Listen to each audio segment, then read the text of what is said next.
Yo. Hey, what's up? Elect the music.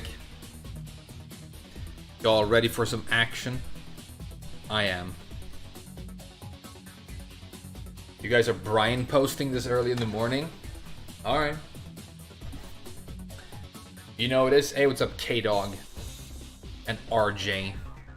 It is really funny that the most searched word in the world together with my name is Brian. That is actually really funny. I think one of the reasons it ended up that way is I made a trolley video talking about Brian, and then Main Man reacted to it. So I think everybody who watched the Main Man's reaction and wanted to see my video Googled my name plus Brian to find the video. But if you search for Frame Whisper on YouTube right now, the first two suggestions that come up on the top are Frame Whisper Brian and Frame Whisper Kunimitsu. And they're both characters that I've never played.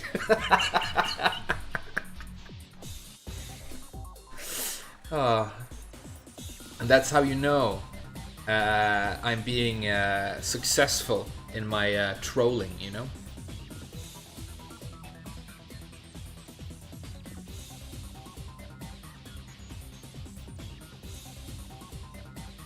Alright. Hey, do you guys want to play some online?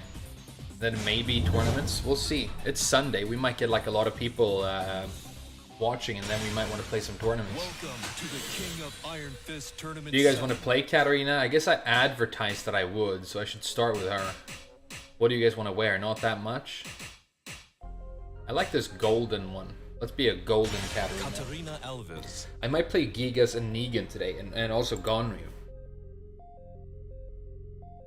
Eliza is the second recommendation, followed by Miguel. Okay, well I think the Eliza part is that I was one of the few like decent Eliza players in season 3, and then Miguel, you know.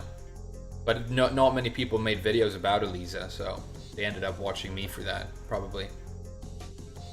I can't believe now that I like TGP'd her, I think 3 times in a row. Because now I can like barely get Tekken God with her.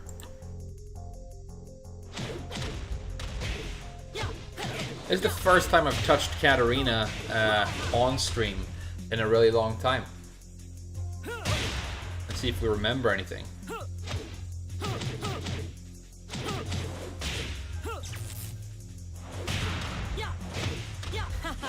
I saw a Main Man video that we're talking about him for the second time, and we're only 10 minutes into the stream. Hell yeah. Hey, what's up, Ricardo Silva? He said that Katarina is the best online character in the game. And I didn't watch it, I just saw the thumbnail. I just wanted to know if he was joking or not. Drum and bass. Hey, what's up, Kyle Fields? I agree, it's a superior... All you do is talk about Main Man. Hey, here's the thing. All you guys do is talk about Main Man. And if I want to like stay successful or get any kind of viewership, I have to. Okay?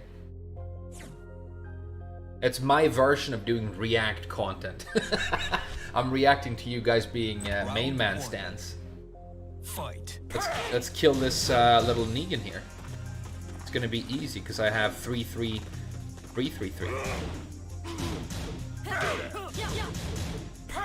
Oh, nice. Oh, I knew he was gonna do that too. I really knew he was gonna do that.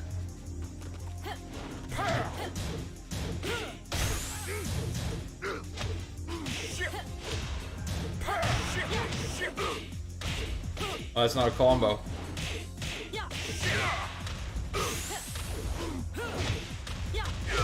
I'm so sick. Did you see that? I'm so sick. Round 2. Fight. Ah, okay. That's a setup for that. That's risky, dude. That's not like a solid setup for that move. I mean, it worked.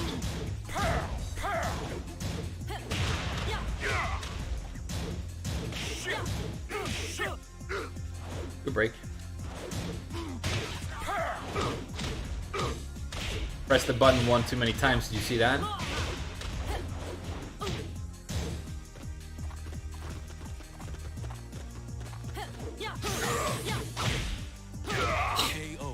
Kataronkers on a Sunday or whatever. Fight.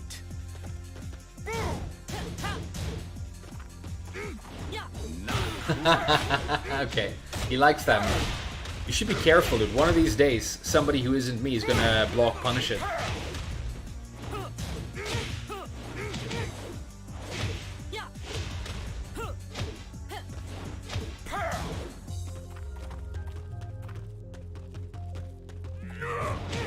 Ooh.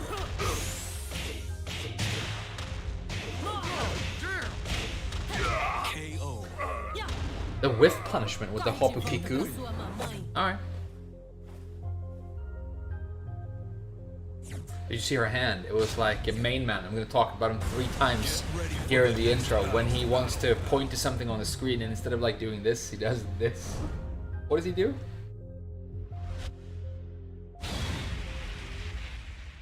He just go, hey, look at that. But he does this, right?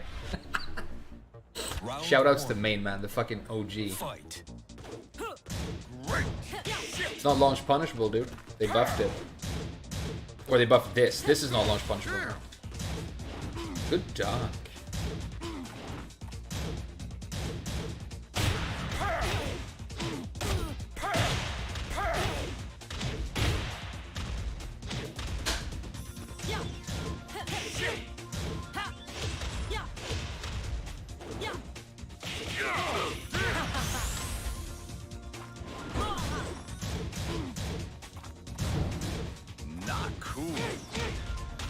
Second time, dude. Second time you use the same setup. I've seen it before. Round 2. Is this the rerun? Fight.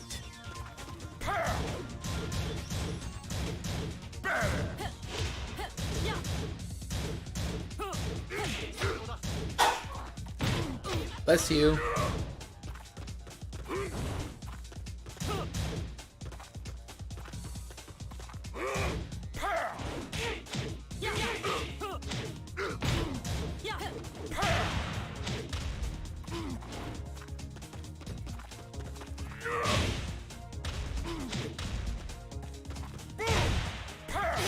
Oh wow, he almost comboed it.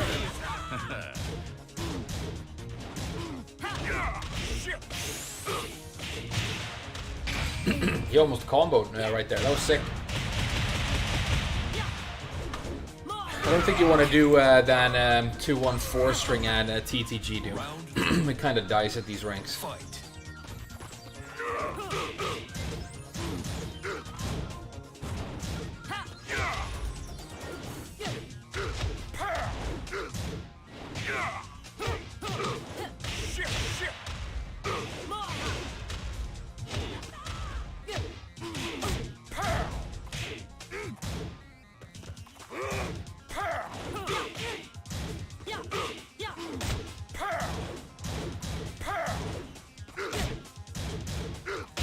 Oh, nice. Okay. Okay, good. Oh, he's getting a little bit feisty. I think he's excited about that round he just took. Okay. I'm excited too, dude.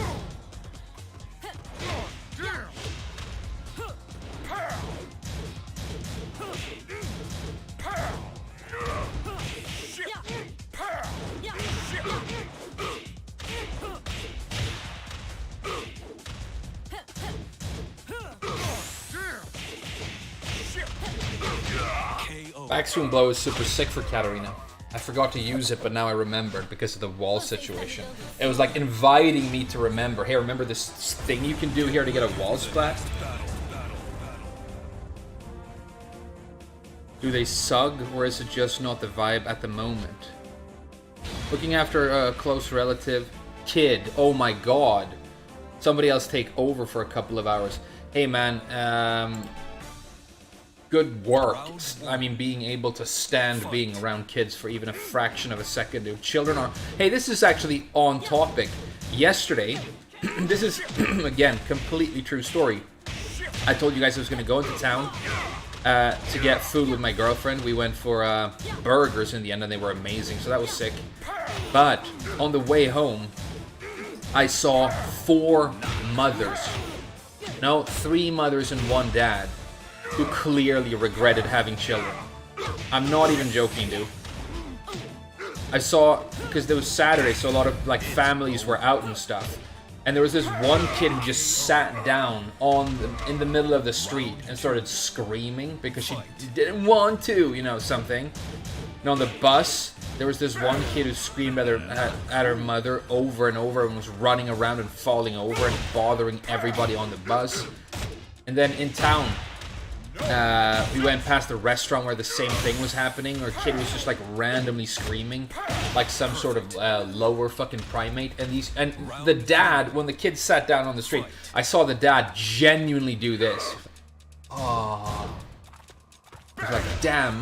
Me and my wife used to like hang out and bang and like laugh and stuff, and now all we do is like try and make these little fucking shit stains not die until they get 18 years old so we can throw their asses out. Having children is easily like one of the most profoundly dark mistakes a human being can make. But you know, I guess some people like it. But I think a lot of people do not like it, and then they realize that I can't admit that to myself because then, you know, I'm just stuck in a life that I know that I don't like for like such a long time. I guess having big kids, like adult kids, might be cool. Unless they're, I mean, they could be fuck-ups, you know? And then you have to worry about them. A sick trait. Yeah, good luck looking after those kids, step on me.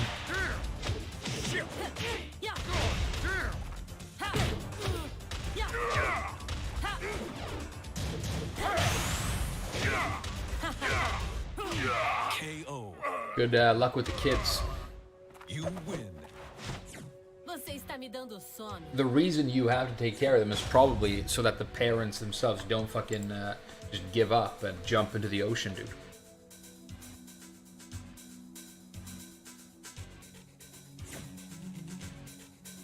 Just finished my final master semester. You know business like Harada now? Hey, that's super cool, LK,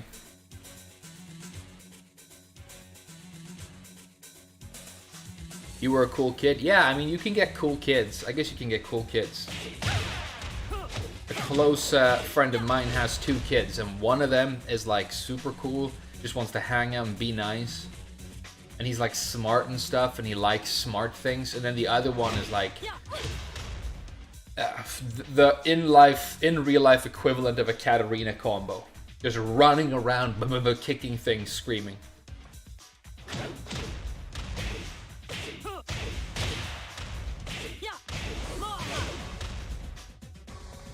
Proud and happy dad, not all suffer. Hey, that's super sick, dude. That's super sick that you feel that way. But here's my point, Jack Dawson. I believe that you feel that way. But I think a lot of people say what you said right there, but there's this quiet, silent desperation that they've compartmentalized in their mind, because you can't admit to yourself that maybe you would be happier if because of course you love them, right? Of course you love them, and you do anything for them. But before they exist, before they're born, you can't love them that way. I heard some people say that, you know, I love them before they were born or before they were conceived, you know, like I needed them in the future, like there's a time tunnel to their future shitty kids. But that doesn't make any sense, right? So I think like if you're gonna like, damn, I wonder what my life would have been like, and I bet I would have been more relaxed and happy, and maybe my relationship with my partner would have been better if this never happened. But here's the other thing. My thumbnails are going nuts. Hey, thanks a lot, Shurikens. I'm glad you like him. I like him too. I like making them. Here's the other thing, right? This is my shitty opinion, and it's gonna be my shitty opinion because I don't like kids and I don't want to have them, right? So of course that's gonna be my shitty opinion. But there are people who, like, you know, they want to get them, you know, soon as fast as possible. One thing I will say though, and again, sorry for having opinions this early in the stream, I think a lot of people do it way too early, and I think a lot of people maybe do it by mistake and then decide to like roll with it way too early. And the marriage thing and everything as well, right?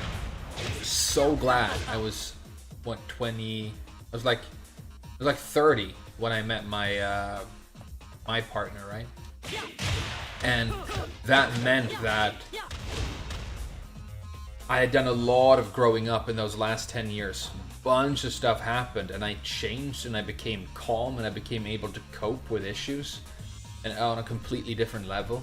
So if we ever had problems, I can like think about them and solve them, and we can both like change and communicate, and we can go out in the world and solve problems and put an impact on things, you know. If we need to do something serious, if we need to like, you know, something happens at work or whatever, we are old and mature and like experienced enough that we can deal with things. But I think what happens to some people, and again, it's just a shitty theory, is they get married or have kids very early, and then they change for like you are getting an anti-Zafina guide. Yeah, that's on the way. I've said that for a month. I'm sorry, but it's coming. Then you change like throughout your entire 20s, and you end up living with a person who might not be, you know, what you're, something that you're super excited about being around all the time anymore. And of course the kids and everything else takes priority. So romantic love takes a backseat to the devotion that you have to constantly show to the family unit and the children, right? And I think there's nothing wrong. There's actually something sort of beautiful about choosing to not make that sacrifice, but actually putting that romantic love that you have for somebody first. And that's why I say that I think her and me were a family of two. And I kind of want to keep it that way. I don't want what we have to ever take a backseat to anything. Except Tekken streaming. Because that's the most important thing. Round 2. Fight. Damn, this guy's good. I hate when that happens.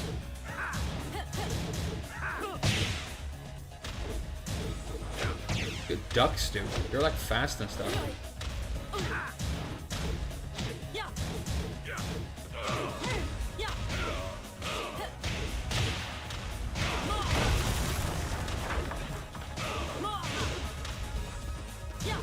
I knew it, because he's a ducker. He's a ducker, right? He clutch duck strings. So if I do the mid, he's gonna duck and get splatted. I knew it. He gets splat.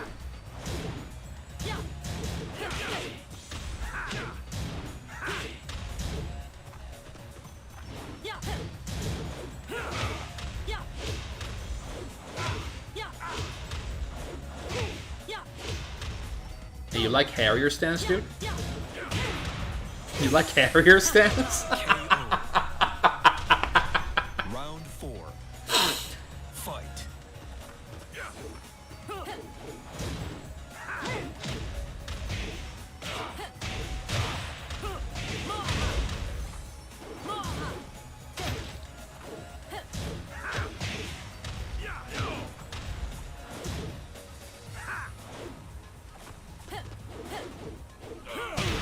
Good range on Hammer of the Gods.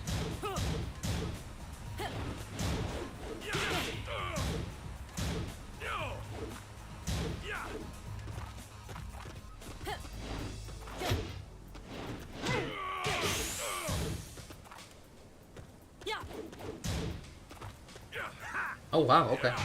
KO. Alright. Final round. No need to get upset about it, dude. Fight.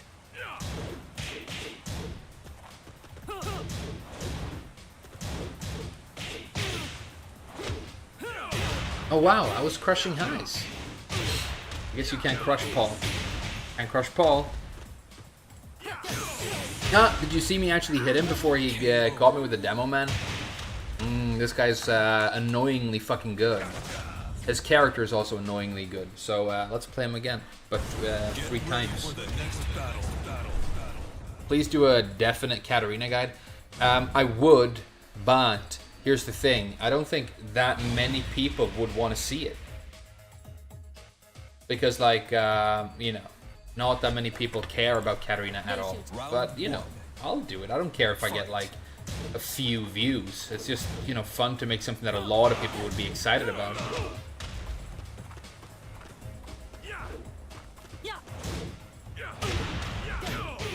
He's clever. He's making good choices with his overpowered Paul bitch character. Oh, he mixed the demo man with that back one right there. He's smart. Round 2. He's smart. Fight. I'm smarter though. I'll show you.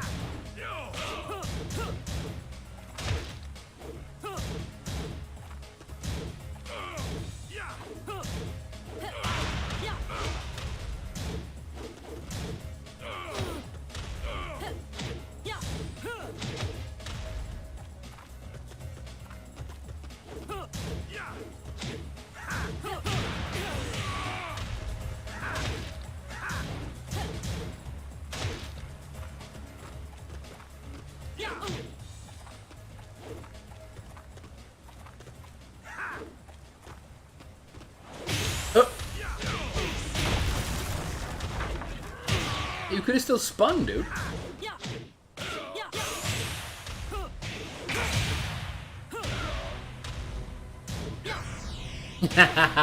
Would have been sick if I killed him. He got lucky. I played so well there at the end. I knew he was going to do the low. You could tell. You could tell I was smart. Hey, can you guys tell when I'm smart?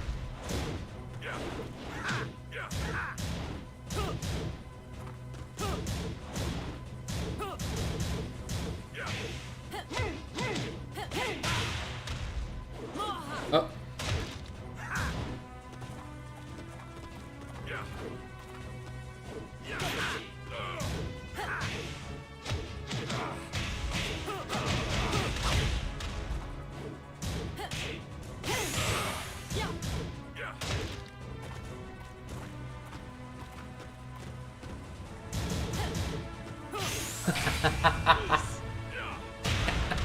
Optimal paw play, by the way.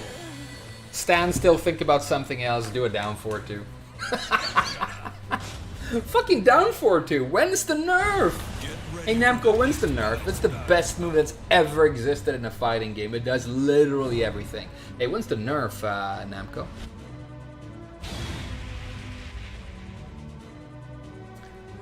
Yeah, no, almost no Katarina's online. That's very true. She's like very Fight. disliked or ignored. She's been ignored for longer than you've been interested.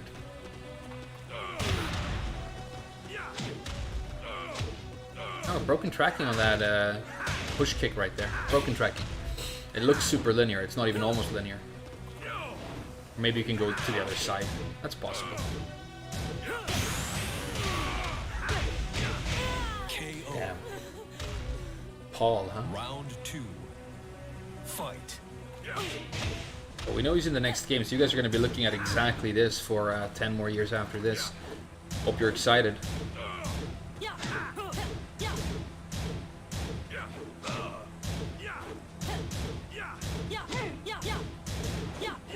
Good duck.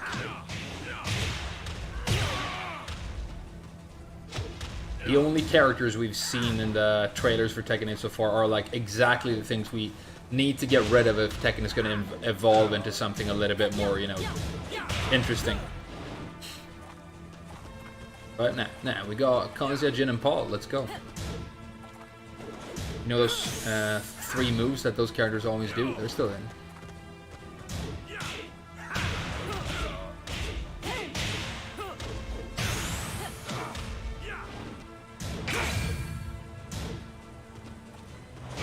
KO. Round 3. Fight.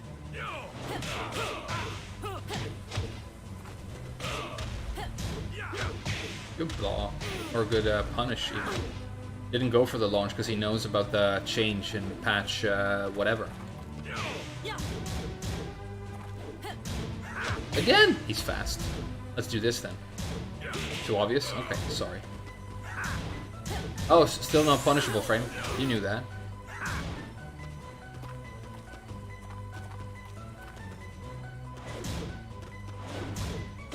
The patience. He's way too patient for guerrilla warfare. I have to play well against this guy. Fight. Ah, perfect tracking on the safe mid launch for that to go down forward. Perfect tracking. Homing move.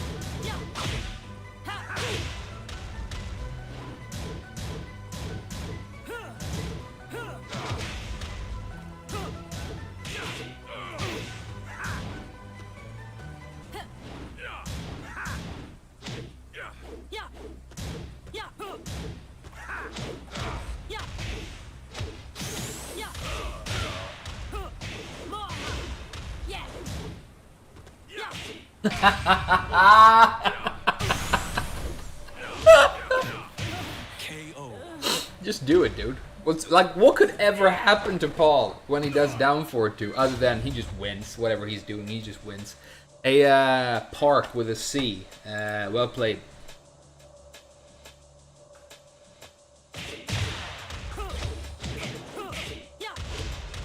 Katarina's interesting. I mean, yeah, there's actually more to her than any of the characters I mentioned, as far as I'm concerned. Even though she is painfully basic. You wish you could play Paul like this? Okay, so I'll tell you why. I'll tell you why this Paul was like better than most Pauls. Okay, what he was doing that meant that he was good. Because it was basically one thing, and it's something that 90% of like online Pauls will never do. If somebody can tell me what he did in the chat, I'll give you 1 billion points for being a Tekken professor, dude.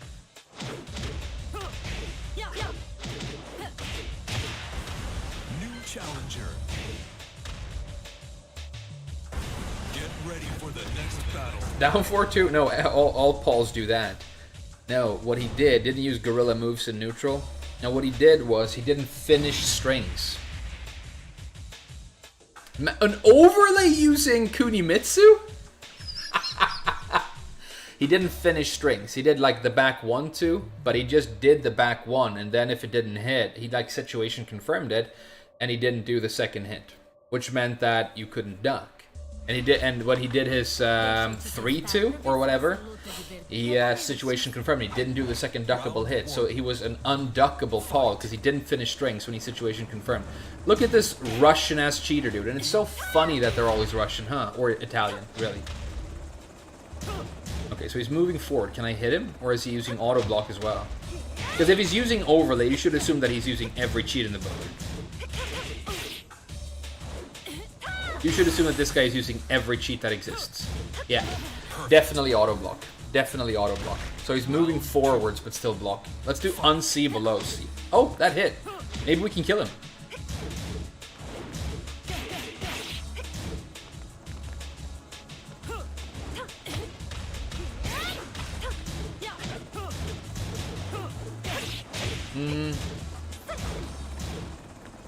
I mean, if this was a real Kunimitsu player who wasn't cheating and using overlay, and overlay is cheating, but then I probably couldn't beat him, because Kunimitsu is an unbeatable character with not a single flaw or opening or a punishable move, right? But a cheating Kuni with Russian software, it's a problem.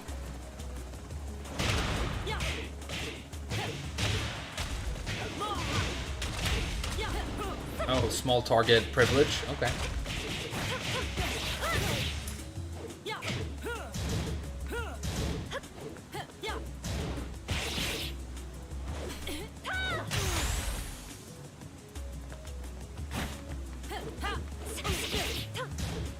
This is the other reason we can all be confident that Tekken will be trash forever. Because this is what a Tekken player looks like, and this is how they play, right? And people are not going to be doing this or thinking like this or being this in the next game or in any Tekken game in the future. Because most Tekken players care much more about what we used to call E-pen on the internet. GG's? Yup. I gotta ask you, and feel free to be honest or not. Are you using any other software apart from overlay? Do you have anything else installed? I'm genuinely like just curious, dude. I am not gonna do like a call out or whatever. Or, you know, I don't really care. But I just want to know: is that the only software you're using with Tekken? All your inputs are man-made. That's kind of a cryptic answer, though. I mean, if you were using nothing else, wouldn't you just answer no? Alright, whatever. Good games, dude.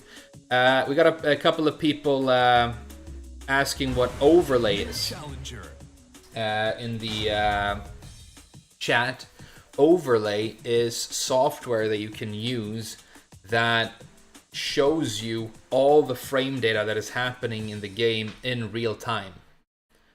And it also shows you, I think it shows you hitboxes and hurtboxes as well. So for example, if I do like this move with Katarina, they will get information on the screen right away about how fast that impacts, whether it's punishable or safe, all that information. They get that in real time as they're playing. So yeah, it's extremely hard cheating already. It's extremely hard cheating. But there are a lot of people who think that that isn't cheating. Because you could like be looking frame data up in real time, I guess, you know. Or you could have, this is the thing, like you could have a friend sitting next to you with a computer looking at frame data, and you could go, Katarina's back 1-2, and he goes, yeah, it's minus this. I mean, you could like, it's called reductio ad absurdum, I think. You take that argument to the point where it sounds like ridiculous, and you sort of realize that, you know, maybe something about it, but whatever. But that's what overlay is. And then the other thing, don't be mean to. It's, you know, I'm not gonna say it's fine or whatever, but you know, everybody draws the line somewhere. Some people think that you know, there are some people who actually think that, for example, boosting yourself to like max rank is okay, because what happens then is you play against very, very good players a lot, and you're going to learn the game faster. So it's just a tool for learning the game faster. But obviously to most people, sane people, that's completely unacceptable, mega cheating. And I think the thing you have to keep in mind when you consider whether or not you think something is cheating, picking Kunimitsu, I mean, if you ask me, I'd say that's an immoral level of like advantage gain. But you have to consider the fact that all the matches you play are against a real person in the real world, which means that you are taking points and time and energy out of their lives. So it's not like you know, it's not like it's a victimless crime. And also, when people do this, because it messes with the point economy of the ranking system, you end up with stuff like inflation and overpopulation at certain ranks. I mean, you have to assume, because if you're going to cheat and give yourself high ranks, what rank are you going to give yourself? You're going to give yourself TGO.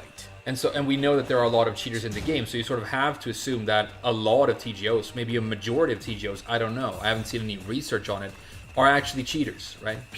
Which means that when you see, 0.something% of all Tekken players are TGO, it's probably a lot less. Probably a lot less.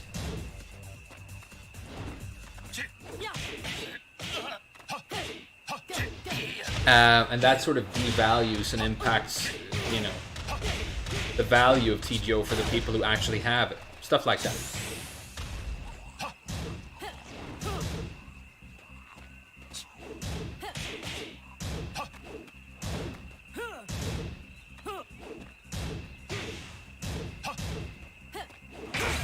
Nice walk, JFK. That was a nice walk.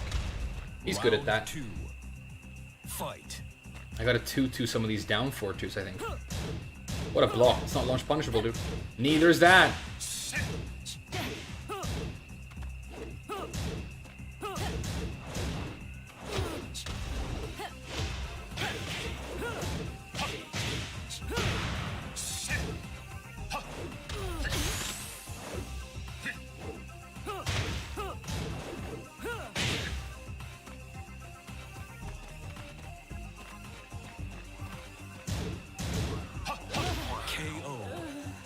Strong.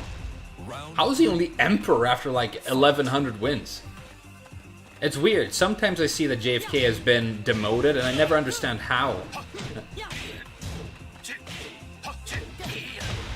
He likes death matches though. Maybe he sits around and plays like really fucking strong players for like, you know, 30 games. And that's how.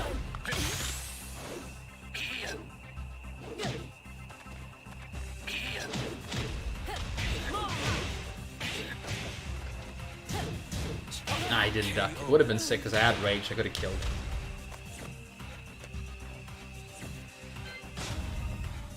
Hey, good games, dude. He's like perfected. The reason he's good, or like the main strategy that he wins against me with, is a sidestep generic 15-frame launcher. Whether he's playing Cooney, whether he's playing Dragunov, even when he plays Armor King, he just will, with this weird precision, just throw a hop kick, right? And I have that with Miguel. I've got like a sixth sense for when to throw the hop kick. But he's very good at that, and specifically after a single sidestep.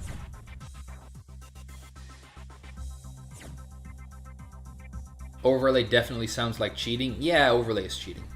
But, you know, Yup Yup came in here, he said, like, you know, good games, and then he, like, you know, explained his viewpoint. I'm not about going after people.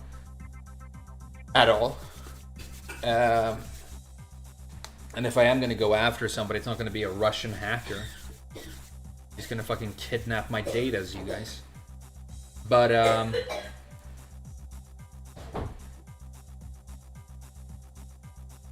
play Bob? I'm kind of like trying to play other characters right now. Sorry, dude. I'll play a little bit of Bob, maybe. This drag is nice. Yeah, but it's, with JFK, I think he's got a very, very high level of, like, fundamentals, right? So, you would see him play similarly no matter what character that was. So, for example, one thing you could see right there was he neutralized Harrier stance with quick backdashing. That, like, never happens. If somebody's really good against Harrier, they sidestep duck, because that poops on the entire stance. The stance becomes completely useless if you sidestep duck it. Damn, you guys want me to play a different character, huh?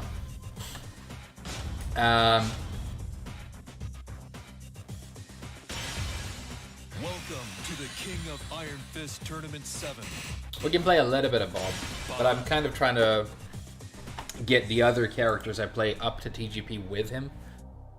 But we can play some Bob if you guys want to see Bob.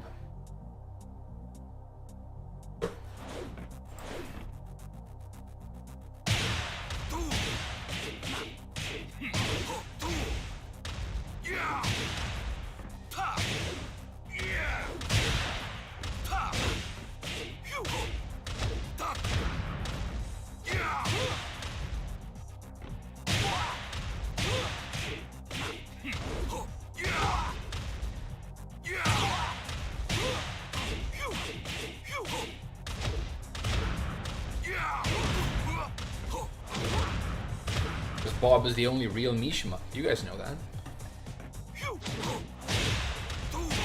People think there are 3 Mishimas in the game, but there's only one. And they also think that the 3 Mishimas that are Mishimas are real Mishimas, but they're not, because there's only one. It's not one of those 3. It's Bob.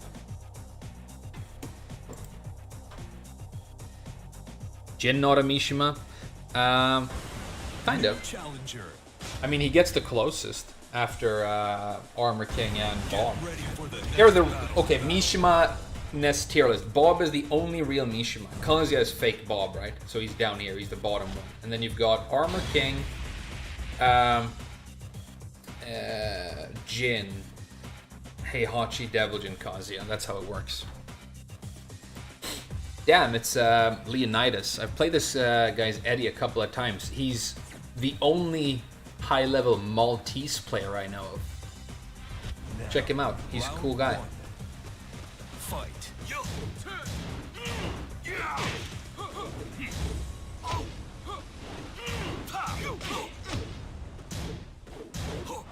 Good duck. Good duck.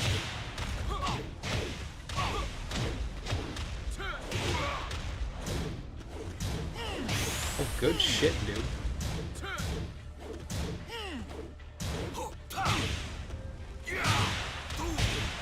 Do you guys see that whiff punish on the get up? I know you guys like that shit.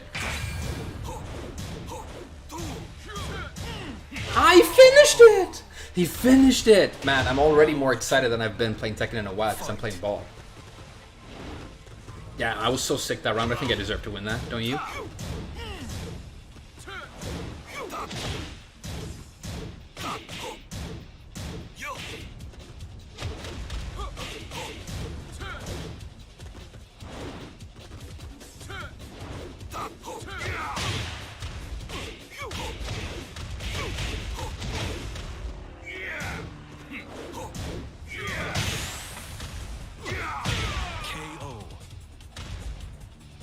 jukes him. Round 3. Fight.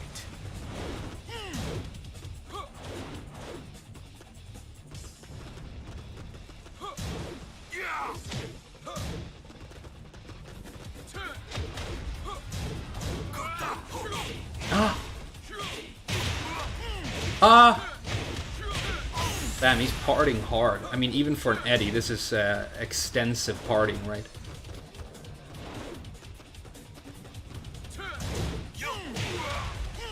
Okay, is that always guaranteed, or can I get up in a way where that doesn't hit me? I need to know that if I'm gonna win this. Because he loves it.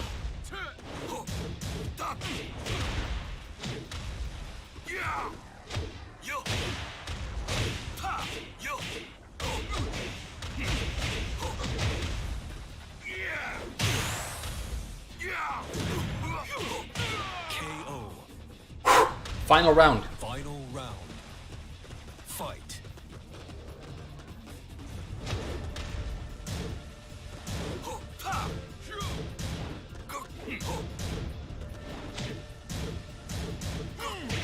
I hate that duck thing, or that dodge thing he does to the side. I hate that thing.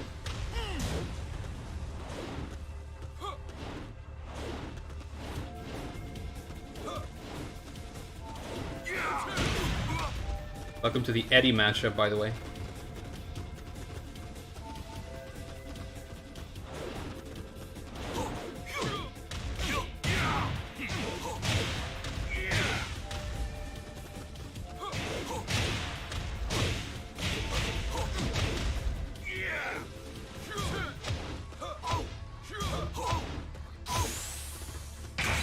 Oh. Oh, no!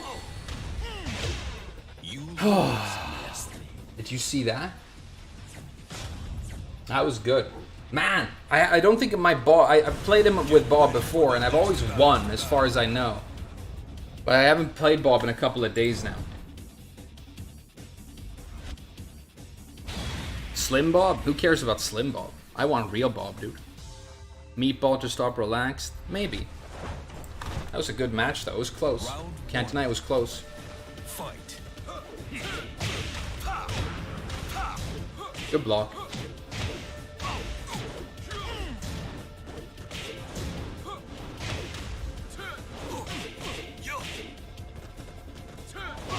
Oh wow, that launches too. Just run up and do it, dude. Because you're mixing it with those running in lows. Hey, that's fucking free. That's fucking free TGO right there.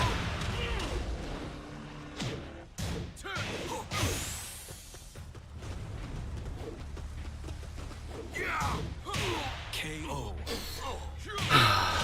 Round 2. Fight.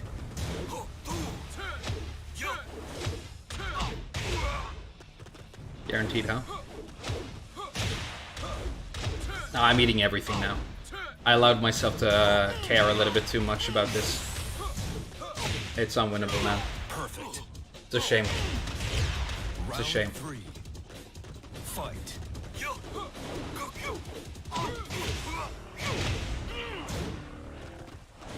Yeah.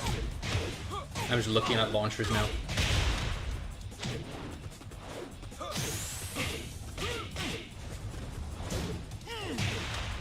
Damn, that move. I need to fucking know how to deal with that move.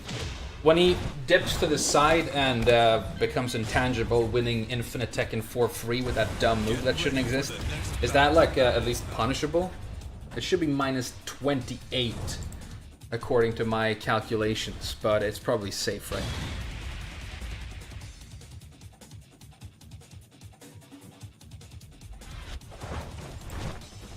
Demotion match already, huh? Okay.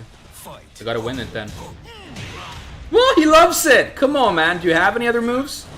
Well, you don't need them. That one's working.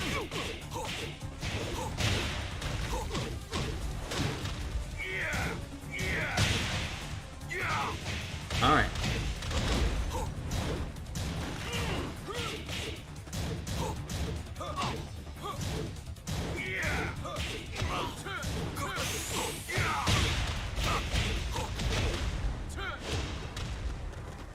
Great strike. Ah! I'm sorry, I'm being loud, babe. I'm sorry I'm being loud. Round 2. Fight. Good parry.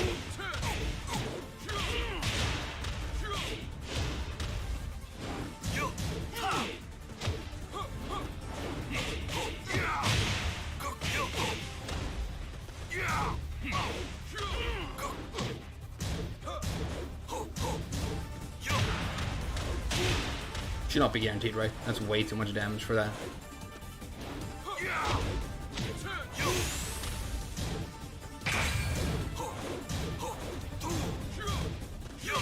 KO. Impossible. I'm sorry, it's impossible, you guys. Fight.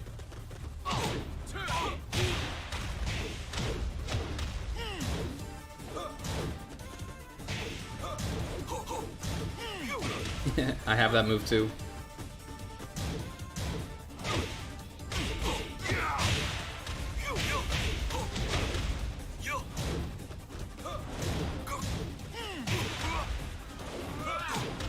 Ah, it was a relaxed slippery kick setup.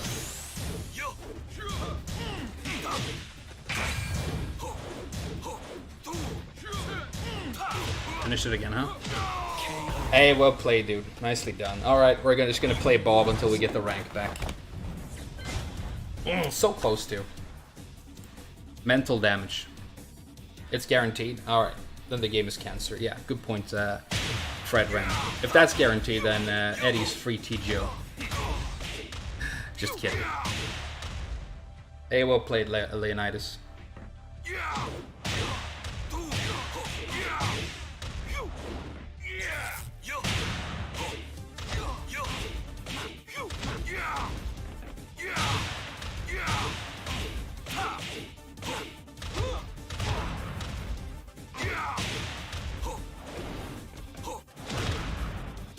Oh, yeah.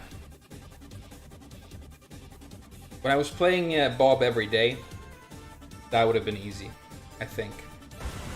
New challenger.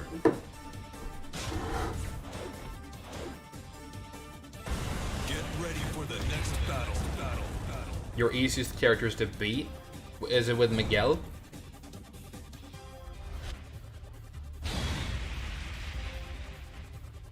Oh, now we gotta play fucking geeses too. Maybe this is why you should stay away from fucking TGP rank. Because all the geeses are gonna be there for one thing, because it's not like you cannot... I mean, you can't be anything other than like extremely high rank with geese, right? Because he gets you there. Round 1. Fight. Sag, I got pink name again. At least I don't have pink eye anymore.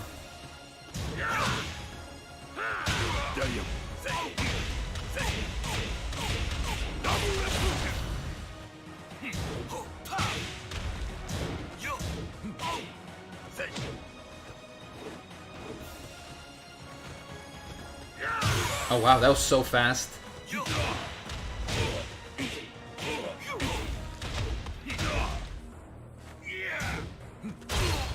Good damage on that low. That's a good damage low. Round 2. Cool little corpse kick. Fight. 740,000 Tekken prowess and still corpse kicking up. Perfect. Round 3. Fight.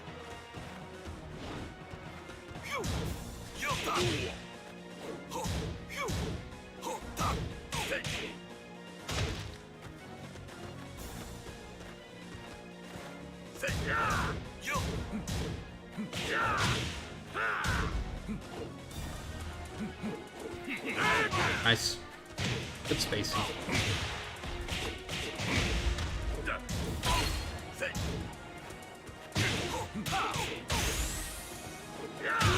Ow. Yeah, he's got good spacing. Round 4. Fight. And now he's got a geese combo, so this should be probably the entire round. A little bit of spaghetti there, so that's nice.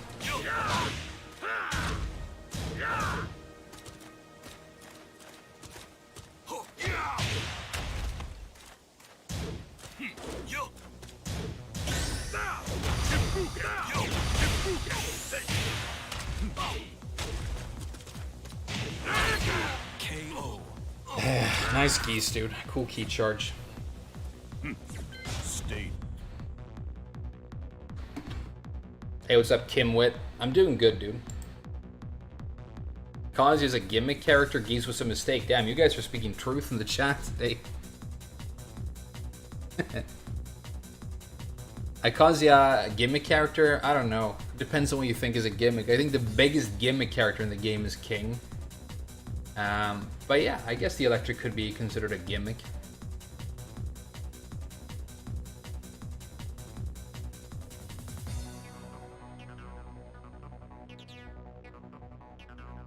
How do you get out of purple rank? A genuine question. You get out of purple rank the same way you get out of all the other ranks. You just play the game a lot. And then eventually it happens. And when it happens at first, it's going to feel like, you know, just fake and maybe you got lucky. But it's just because you're just getting to the level where you can barely get out. And then you keep going.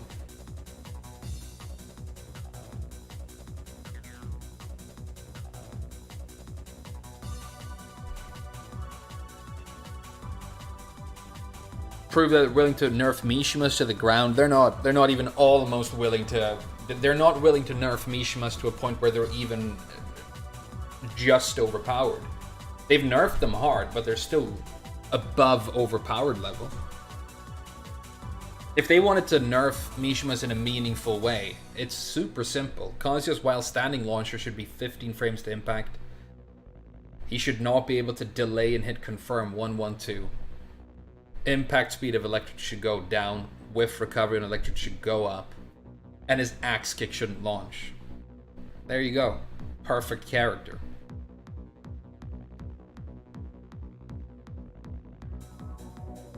There you go. The fact that they like changed Devil Jin's up 4 a little bit. Okay. So he's mixing an unseeable low launcher, which also gives him infinite positioning advantage, right? Whenever he wants to have the wall, he gets it for free like that. And he can also establish a life lead whenever he wants, because he's got an unseeable low launcher, right? Okay, so he's mixing that with a pretty good mid. But if you want to nerf the character in a meaningful way, and if you want to bring that in line with like other character designs that make sense in this game, you don't go after the mix-up mid. You go after the unseeable low launcher, because that's the anomaly. That's the fucked up thing. So no, they're not willing to meaningfully nerf Mishimas. Because, I mean, I think most people who work at Namco play them, so how are they going to get out of green ranks if they keep nerfing them, you know?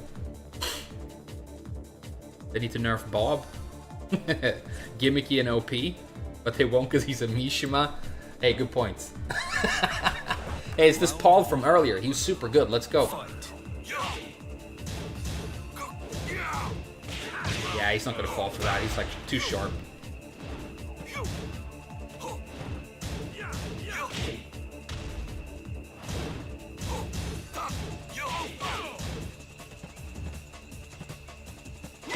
This guy's going to be TGP very soon. You can tell he's like, he's probably been there before.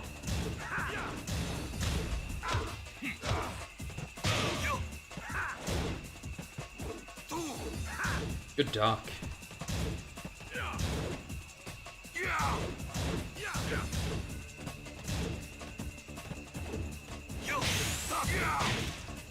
Ah, no, and he's got the rage too. Oh, no.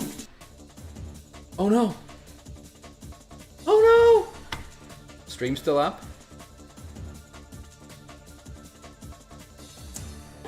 I touched my headphone cable. And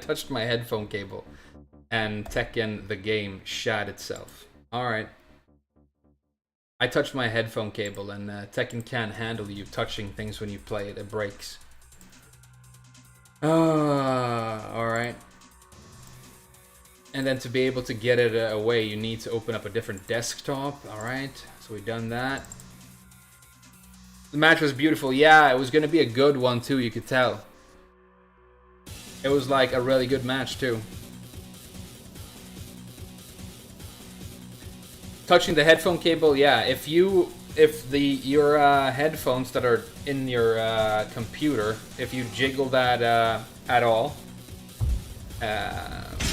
the game catastrophically dies. And the other really cool thing about this is the game is going to tell me that I'm a cheater who plugged now. Look, the game is going to punish me for being held together with duct tape, for being so plastic and made of cardboard that it breaks if you breathe while you play it. Hey, thanks for calling me a cheater, Namco. I'm not sure I agree, but you know.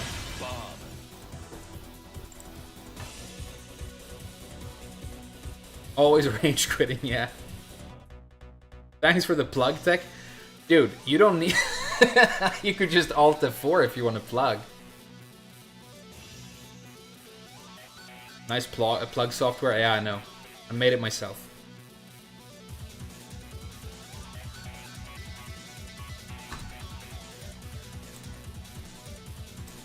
Let's look at Tekken Reddit while we wait for another match. People might not accept my matches now. I'm gonna have leave percent.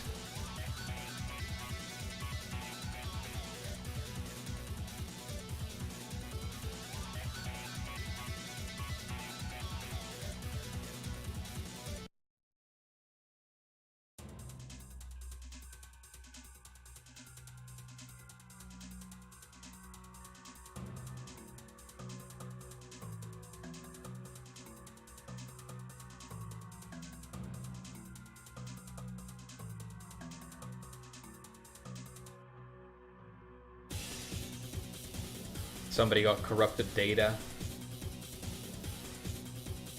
Tekken World Tour Finals commentators revealed.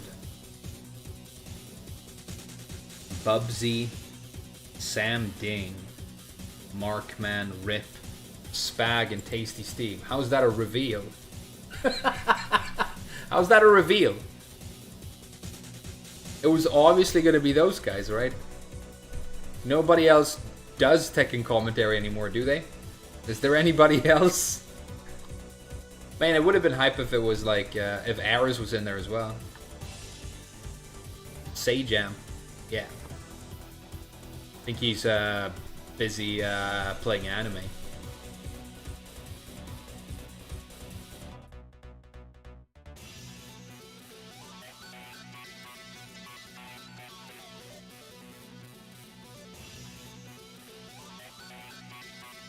There's a main man Spice here. I think something's happened where I can't get matches right now, so I'm going to restart the game again. Tekken is old, so nobody cares. I think people still care about like watching Tekken tournaments. I don't, because I think the reason Tekken tournaments are popular is the main reason that the game is bad. That's my conspiracy theory, but I don't think I'm wrong, and I don't think anybody else thinks I'm wrong. I mean, Harada gets... Okay, so here's my grand conspiracy theory on why Tekken 7 has suffered in terms of quality of the gameplay, right? In terms of quality of everything, the online and so on. Harada gets promoted from director of the Tekken project to head of esports. Namco think that to make money now, the next step, the thing we should focus on is esports. So you go up from director of all of Tekken to head of esports for Namco, right? That's a promotion. And then we have, you know, tweets and stuff like, man, I wish we could have like an offline event soon so I could like remember why I do this, from Michael Murray, right? Okay, they want to have offline events, and once the game has sold, you know, a bunch of millions of copies and they've made that money, the other way to make money of a product that is already on market, other than releasing overpowered DLC characters that you have to buy to be able to compete until you nerf them into the ground a year later, is you get sponsorship money by getting people to watch your giant esports events, right? Well, if you want to get these hype events going, you want to market your product there, and you also want to make all this money from sponsorship at those events, and that's your entire focus, you know, it definitely doesn't matter as much to you that the online mode might suck. Or that, you know, the hundreds of thousands of Tekken matches that are played by normal players all over the world every day are they're sort of deprioritized by the people who actually run, you know, anything when it comes to this game, right? Okay. They would probably rather have you buy DLC or Cup Noodle than smile and have a good time when you're playing this game at home. It's all about, the aftermarket. And that's why one of the reasons I fell out of love with watching Tekken offline events. And right now I cannot do it unironically as much as I would like to, because watching like good matches between good players is fun, but the constant fucking talking and advertising that surrounds it the whole time becomes painful to me. And every time there is an ad, of course there's going to be an ad, they have to pay for those events somehow, but it hurts and it makes me a little bit sick to my stomach, right? And that's why I don't like it when even like really good pro players who I think are good people say, it was fucking online, who cares about online? Nobody cares about online. Okay, but the 10 million consumers who have bought this product, the reason it exists, the reason the next product is going to exist, the reason any of this is happening, those 10 million copies sold, all those people are sitting home playing nothing but online. They're never going to go to one of these events. They can't afford it. They're probably not interested. They bought the game either to play single player modes or to customize Lily's, feet in customization mode, or to play online. Telling them that they don't matter and that doesn't matter, I think, is shitting on your audience and shitting on your game. So that's why I'm not going to watch the Tekken World Tour. Hey, what's up, Camp Bear Puns? It's been a while, dude. You've been doing good? You can look past that and focus on the players and the game. Yeah, but that's also a little bit boring to me, because I feel like there are only like 3 people who like win those events anymore, and everybody's just a fucking Feng player. But I don't know that for a fact, because again, I haven't watched any of these events in like a long time.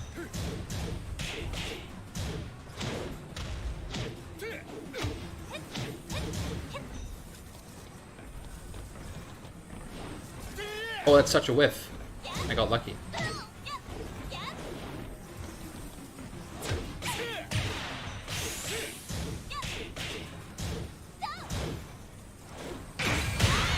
Okay, of course. Right, well played. Good choices. Should have parried the Rage Drive. Fight.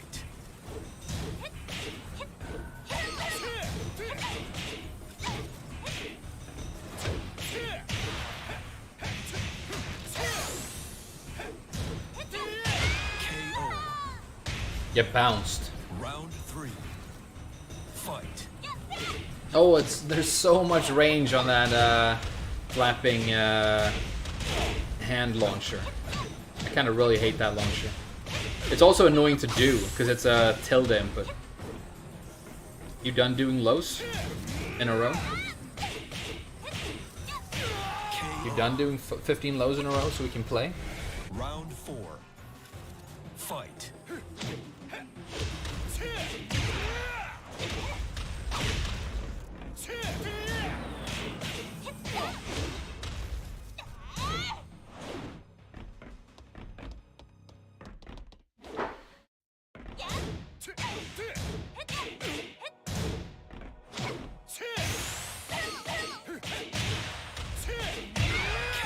Alright, final round.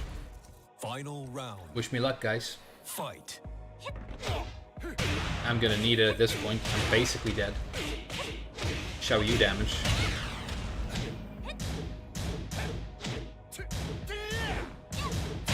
Nice.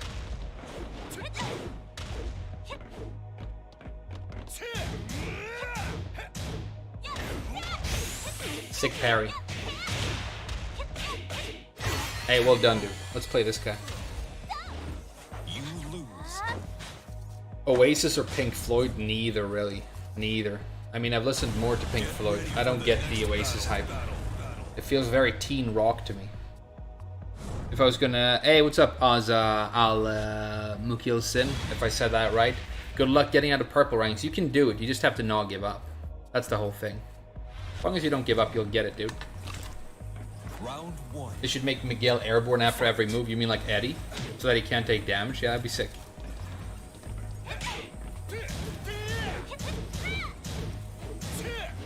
Good dodge.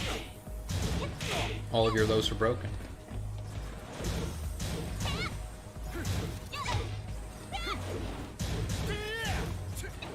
Oh, went under down forward 1. The game is trash. Went under down forward 1.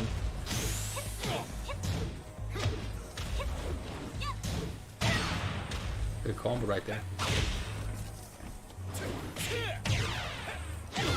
Okay, so he panics into AOP duck. Like a microscopic parasite whenever I do any move. So remember that, guys. Yeah, exactly. So how does Miguel hit AOP duck? Do I have a single move that does it, or do I just have to like do a low? That's gonna be too slow, right? How minus is AOP hop kick? AOP duck hop kick. Can I just block and punish that? Good block, dude. Oh, what was that?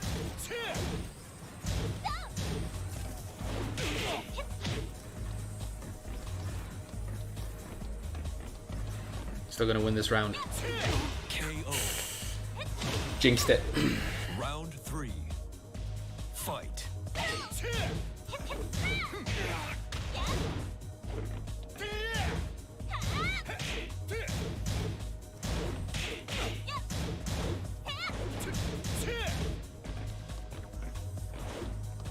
Our whiff recovery is broken, huh? Because I can't even get jabs here. I think our whiff recovery is probably extremely broken. Because I can't get jabs ever. She whiffs.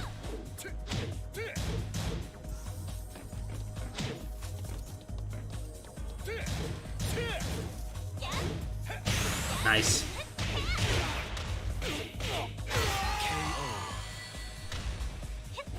You lose. Minus 84. Minus 2.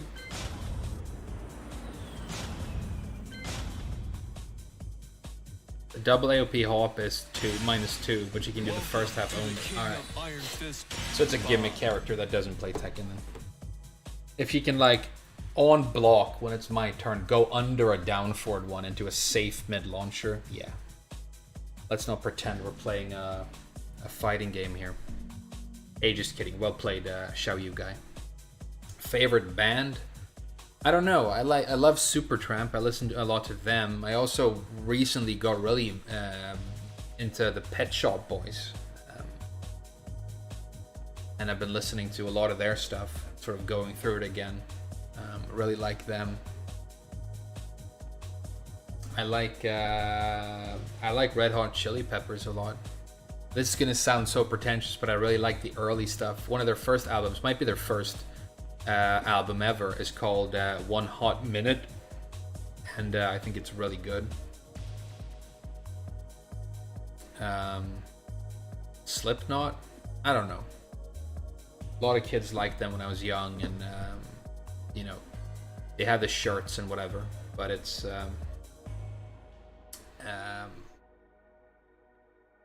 I don't know.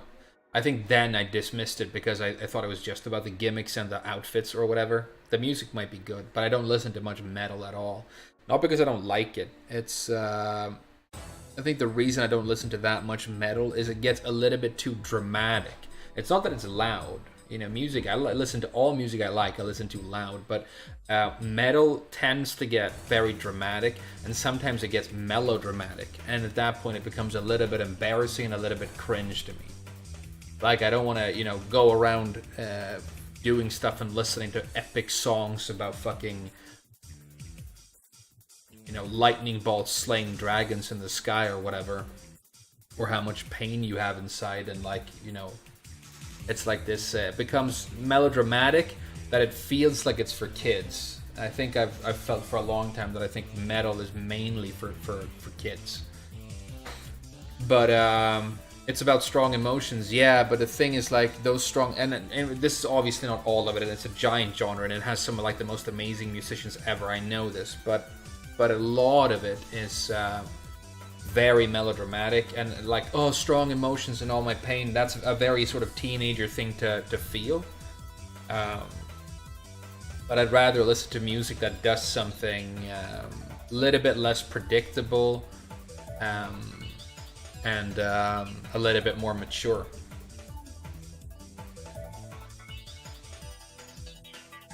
What about Hey Hey Monica? Yeah. You know, it's sick. I went to... AOP hockey is minus 15 with a 1 follow-up for minus 3. Okay, so how do you deal with the second hop kick then? Is that dealable? Is it like a duckable hop kick or something? There has to be a way to deal with it. If there isn't, then the character needs to be redesigned. You don't? Okay. Game's trash then. Yeah. It's one of the cool things about, one of the reasons I got into hip-hop is it's fast, and when somebody's good, and it's not good because it's fast, but it's fast and it's playful, and it's almost like, okay, so a good joke, I think when somebody delivers a good joke, you start to sort of realize what the punchline is going to be right when it hits, and then it becomes really funny, which is why timing matters, right? So you're like, oh, like right before your brain is realizing where it's heading, it hits you. And then there's this release of tension and people laugh, right? Well, hip-hop is kind of like that, because if somebody's really good at writing lyrics, they're playful and surprising. But because they rhyme, you sort of maybe get where it's going, and then sometimes you're right and it's funny, but sometimes it goes somewhere completely different. And it's like, wow, I would never have thought to make that choice there. And it's impressive use of language, and it's impressive use of, music. I think that's why I like it. I think that's the main reason I like it. But yeah, I have this strong... Man, I really can't get matches, huh? Maybe we should play some of my lower ranked characters for a while. I like Slim Shady. I like M2. I mean, it's obviously like very good at what he does, but he's not my favorite. But he does, like, that's the thing. He does do that thing where if you really listen to some of the lyrics, they're extremely funny. They're extremely funny. There's a lot of comedy in his music. Well, it depends on the song, but if you listen to Godzilla, I'm stacking chips, you barely got a half-eaten Cheeto. Welcome to the King of Iron Fist. Maybe we should like play some Negan, rank him up a little bit. Yeah, let's do that. Negan. What's your opinion on Xanax mumble rappers? Well, I haven't listened to them, but I have listened to Snoop talk about them, and I love Snoop, and I think he's super funny when he's talking about the. I think it's okay. The word I would, because I have heard some of it. The word I would use to describe it is pointless. I don't think it exists for any purpose. Definitely not for listening, and I don't think it is backed up or created by way of any sort of creativity. Because okay, hip hop is done to a beat, right? So you have a beat, you can get in a good producer. If you have money, you can get somebody to like, get you some good beats. And then if you're just gonna go hubba-ba-ha, Gucci, hubba-ba-ha, Gucci, Louis Vuitton, I mean, people say this about like an amazing impressionist painting, like my kid could do this, and it's obviously not true. Like a great cubist painting is like a genius painter who's so bored with actual reality that he had to come up with something else. But that's not what mumble rap is. Mumble rap is just this easy thing, and you hit those beats, right? Okay, kids want to hear about this. Kids want to hear about this, and then we just need to have like these like typical hooks to reel them in. The big hair and social media presence that is set up, deliberately in a certain way, and then it becomes popular, right? But I don't think it's music. You could make the argument, I've made the argument before, that you could argue, like, to what extent is hip-hop music? And I'm not saying that because I want to be down on hip-hop. But I think it's, when it's really good, it's actually closer to poetry. It's closer to lyrical writing. But then you have some, like my favorite rapper, Aesop Rock. And you always have to stress, not A$AP Rocky, Aesop Rock. He's got amazing instrumentals on like almost all his tracks. You listen to one of his albums and it's very, very musical. Right? So you get the music and the lyrics. Round 2. But yeah, mumble rap, I don't know. I don't know, like I said, I don't know what the point is, other than having kids spend money on it and give it attention. So in a lot of ways, it's a lot like offline Tekken. I don't know what the point is, other than to have these kids spending money. But, you know, the entire internet, fucking cryptocurrency, social media, isn't it all about, oh man, listen to me, being all woke here? Isn't it all about just making kids spend money? It's interesting because they've become a giant, maybe the most important marketing demographic on the internet in a way. And, you know, before, when you wanted to market to children, you couldn't just do it. You couldn't put an ad on the TV. It was like, hey kids, buy this. Or I guess you could if it was like toys and stuff. But you would usually go through the parents, right? The parents would make the actual purchase, and so marketing to children was one thing, but they had to go to their parents and say, Mom, I want this. Or you had to market directly to the parents. Or I should say promote directly to the parents, because marketing isn't about necessarily only promotion.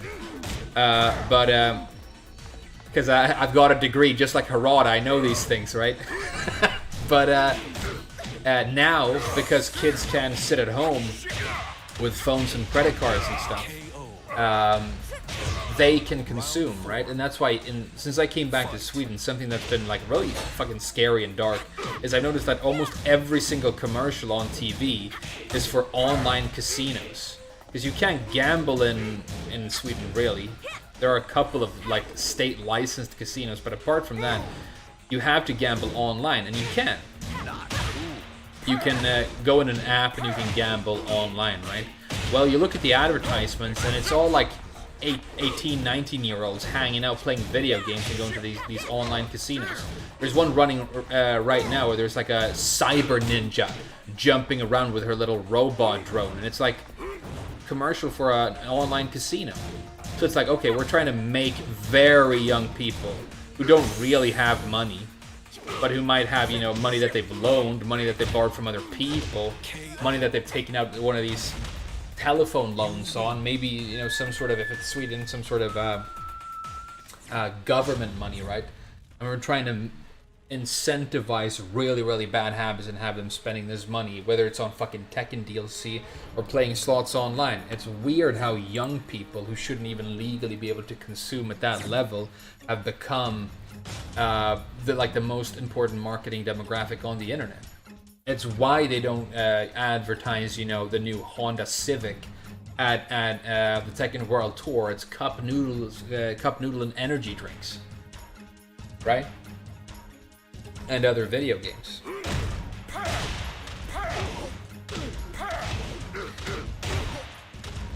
So yeah, that's my little rant on mumble rap, I guess.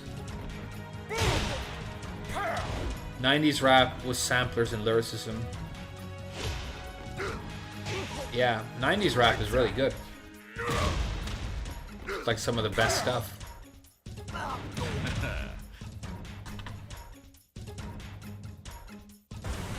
New challenger. I like Macklemore. There's some fun stuff in there. When I was living in the UK when I was like 20, and a good Macklemore track would come on in the club, people would be happy and they would dance. Do I listen to MF Doom? Yeah, I do. I'm not. By the way, you didn't write it the correct way. You have to use uppercase letters when you write MF Doom. He was very particular about that. But I'm not as like some people really worship him. I agree that the lyrics are like amazing, and yeah, I've really enjoyed some of those albums. My problem with MF Doom, I think I've said this on stream before. My problem with MF Doom is that I think there is too much fluff on the albums. There's too much like sampling old Fantastic Four cartoons. I mean, it's fun when somebody does that. And there's this whole interesting intersection that exists between black rappers in America and like anime and kung fu and Asian stuff like that, you know? That's a whole thing. So you can listen to some cool albums where it's like they've sampled some old like cool traditional Asian music where they're referencing anime and stuff, and it works. You know, the Afro Samurai thing. But with Doom, you can listen to a whole album. It can be like 4 minutes of like a lot, like a whole episode of the old Fantastic Four cartoon, and then it goes into the next track, and that starts with more of that, and it's just talking and blah blah blah and sampling and not that much happening in the instrumental, and then he starts rapping, and it's amazing, right? But I think I would want, I guess because the lyrics are so dense, it's difficult for him to populate an entire album with it, because he just has to write so much more than any other rapper. But then again, if Aesop Rock can do it, why can't Doom? Aesop Rock can do it. There are probably more words in one of his songs. Go listen to Marble Cake by Aesop Rock. Go listen to Rabies by Aesop Rock, and I bet there are more words in that song than in some entire rap albums, right? So with Doom, I think when he is actually spitting, it's super sick, but he fucks around a little bit too much on the album for me. And if that's sacrilege, then I'm sorry.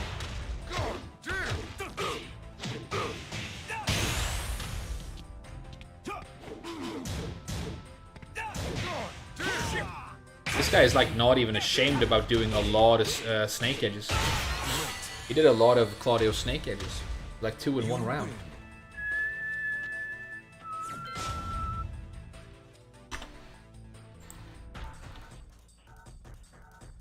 You mean ASAP Rocky? No. Who's my favorite streamer besides Eris? He's basically the only streamer I've ever really watched. I'll jump in and say hi to the main man, or I used to. I don't really anymore. But, no, I haven't really watched any other streamer. Ever, if I'm gonna be honest.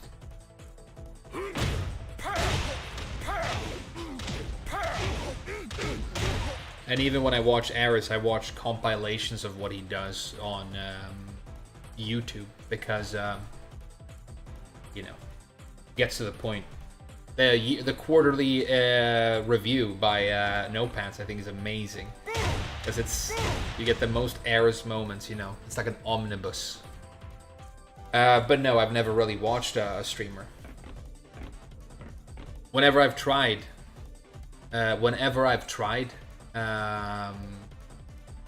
I'm usually in there 15 minutes, and then I'll find YouTube content. Long form YouTube content is what I like, you know. Yeah, but it's not about the fact that I also stream myself, because I started streaming 6 months ago. But I've been doing YouTube for a really long time. It's just not my thing. I do definitely... he has nightmares of my Bob. Yeah, I have nightmares of his Marduk. It's just not how I like to consume content. Yesterday, I saw that Dan Carlin, who is this... you could call him a podcaster. He's basically a journalist historian. He's not an educated historian, but he does long-form podcasts on historical events. And they're very, very good. He also fluffs a little bit too much, but they're very good. So he's done one on Cyrus the Great. And he's talked a lot about the Persian Wars in Greece. And he releases that. It's something like, I think it's like 11 hours of him taking you to these places in history. And it's really, really good. He released another one yesterday on YouTube that I haven't listened to. It's called Twilight of the Aesir. And the Aesir are like one of the tribes of the ancient Norse gods. So if he's going to do like, you know, and it's like, again, 10 hours or something. If it's going to be him talking, researching for like months, and then giving me like a 10-hour long podcast on Viking mythology and history, exactly what I want to listen to when I'm playing Tekken and not streaming before I go to bed. I love that sort of thing. And it can be dumb stuff too, you know. But it's weird how YouTube want you to make YouTube videos that are between like 11 and 15 minutes, because that's what everybody wants to watch. And then it's easy to advertise on them, whereas I want something that is at least half an hour if I'm even going to bother putting it on. That's why I like listening to albums as well, because then I can turn it on and leave it, And if I'm walking outside, I like to take long walks and stuff. I took one yesterday. Listen to the Pet Shop Boys. You know what I mean? And I've also had that criticism on my YouTube videos. A lot of people have said, damn, you talk too much, get to the point in this video. But as far as I'm concerned, I talked about what I wanted to talk about for the entire video, right? And I was trying to make a point. But yeah, I could like distill that down to something much, much shorter. And I could say, okay, so here's, I think, a good example of what I mean. I could make a video with all of Negan's block punishers. And I could say 10 frames is this. 12 frames is this. And then somebody watches that and they feel like they learned something, right? Nice. Now I know about Negan's block punishment. But what I want to do instead for my content is I want to say, okay, thing about this jab right here is you can use it this way. And then if you're in this situation, be careful because sometimes it whiffs. Tracks a little bit to that side, depends on the character you're playing. Oh, and against bears, keep in mind that this could happen. That's what I want to make, and I think if you get all that context, you actually learn more. People don't necessarily want to learn from a Tekken, instructional video. I think more often than not, they want to feel like they learn. They want to go, oh, now I know this information, let's go, and they want to get back to like online or practice mode or whatever. But I think you actually gain more from having more context, because you can't say, I don't think you can say that, oh, Tekken is one of the most complex games in the world, it's so difficult to be good at it, and then you watch a 7-minute guide on how to play a character that has 100 moves. It's like, there you go, good luck. That's why my guides are long. I think they should be at least as long as I make them. They should probably be longer. I always leave stuff out. And I also, because I have a lot of people who are a little bit like me when it comes to like, they want to consume long form content. They go, oh, I turn on one of your videos when I'm in practice mode, or I turn on one of your videos before I go to sleep. And that's very flattering. And I appreciate that. So I want to make videos that they like, Fight. And then you have like my friend Arya, the Blasted Salami, right? He's like a professional content creator pretty much. So I've seen he's doing these videos now that are called minute combos. So like the shortness of the content is emphasized in the title. I think hasn't Main Man done something called like 8-minute guide or 10-minute guide or something like that. So not only is the content very, very short, the shortness of the content is emphasized already in the title, right? So that this is not going to take up a lot of your time. It's going to be fast, right? It's satisfying. And I looked at some of those 1-minute combo videos, and as always, they're beautiful to look at, perfectly edited. He slows it down exactly when he needs to make the combo easier to follow. It's perfect. So if you're looking for like a little quick like reference point for combos for a certain launcher, I think that's great. But isn't there room, there should be room, I think, for me sitting down and talking for 2 hours about how to play Negan. Not like that, by the way. That's not how you do it. That's not how you do it. Is Arya a professional weeb? Well, he moved to Japan and married a Japanese woman, so I think, like me, he's one of those where he's taking it to the next level. I think he's Sotsugyo Suru. He's graduated.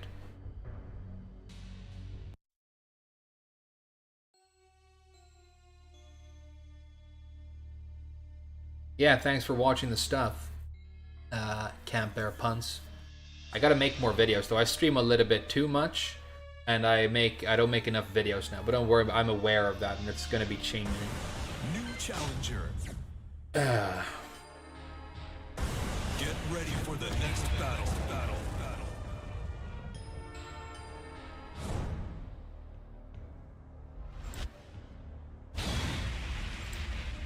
Wow, look, it's a bear. How do you read this? You read this, isn't this Fuß? I think this is the S that they use in the word Straße, which means street or road in German, as far as I know.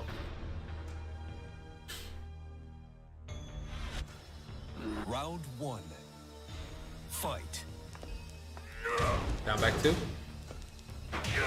Oh wow, he's already doing the stand stuff.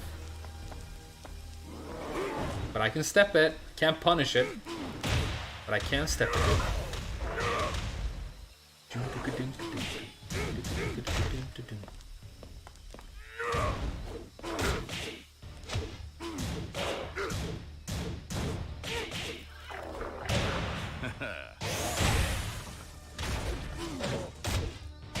KO. Round 2. Fight.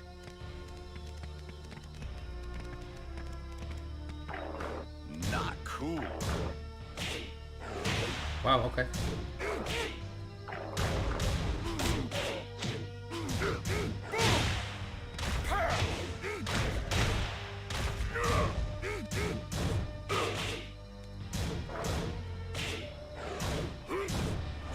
Hey, nice, okay. Run up, do the stance. He's careful because I am sidestepping a lot. Nice. Oh, went for the mid. Very unexpected.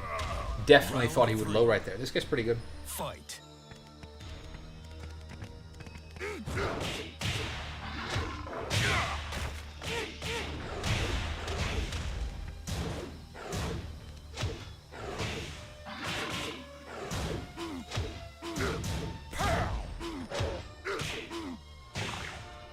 Lights out.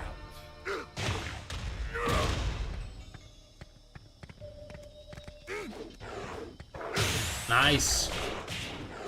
The bait. KO. Wow, that is a lot of damage. I think what he's actually doing there is dropping the combo and getting grounded damage, which is why I killed. But that implies that there's a way for me to get out of it.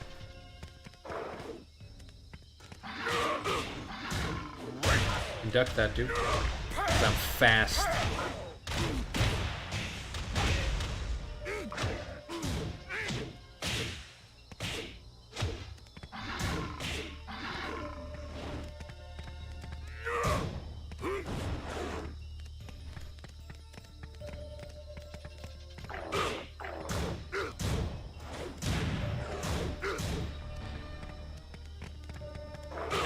Wow, no fear.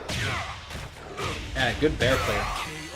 I'm not feeling the knee, and I think I want to go back on Bob or Miguel. That's a good bear player. Welcome to the King of Iron Fist Tournament 7, Bob.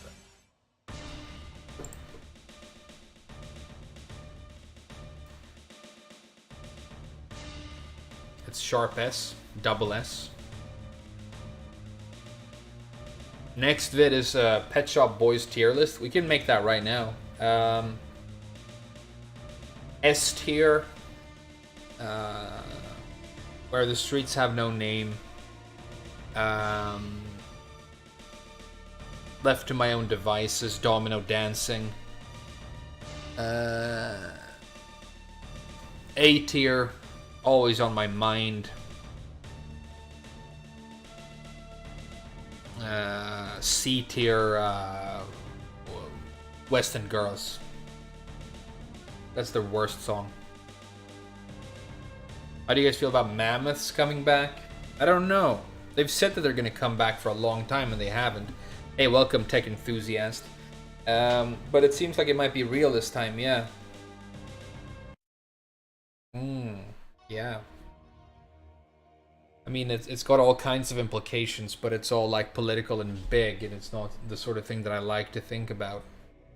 I do love Jurassic Park, though. It's a good concept for a sci-fi story, and it's also a very well-written book. But as somebody who really does like dinosaurs, you know, of course, it's a little bit weird when they go too far with some things. You know, a velociraptor is actually that big. But in the movie, they're, you know, 3 meters long and look like they weigh half a ton. Hey, what's up, Punchmaster? Thanks for liking the vids. And then in the book as well. Oh, and Dilophosaurus spitting venom. I've never heard of any evidence for like a venomous dinosaur, right? But he also has the little compies who eat Stormare in the second movie. They're in the first movie, and they have this like, they bite you a lot, and they have this like numbing venom that puts you to sleep, and then they eat you alive. And not only is that in the book, spoilers by the way if you haven't read it, Hammond, who is like this confused but ultimately good person in the film, he's like the main villain of the book. He's like, he like doesn't even care that people are dying. He still wants to do the park, you know. And he gets eaten alive by those tiny dudes. Basically, the Pieter Stormare scene in the second movie is what happens to Hammond in the book. But I think the most interesting difference between the book and the movie is, you know, Gennaro, who's the lawyer who gets eaten on the toilet by a T-Rex.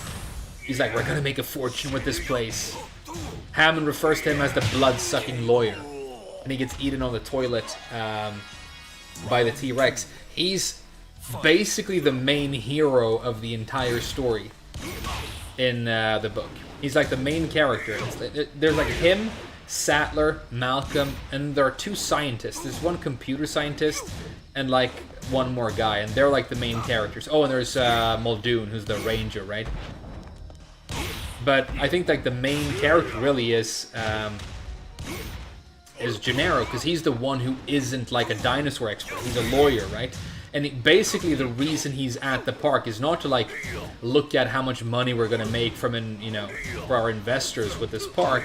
He's there basically because he's heard that the place is dangerous and he wants to shut it down. And then when he realizes that Hammond brought kids to the island, his own grandchildren, he's furious and he's like, no, we're shutting this down right now. We haven't tested any of this. It's potentially extremely dangerous. People could get injured, and you brought kids here. He's like, are you insane? And he wants to shut the park down right away.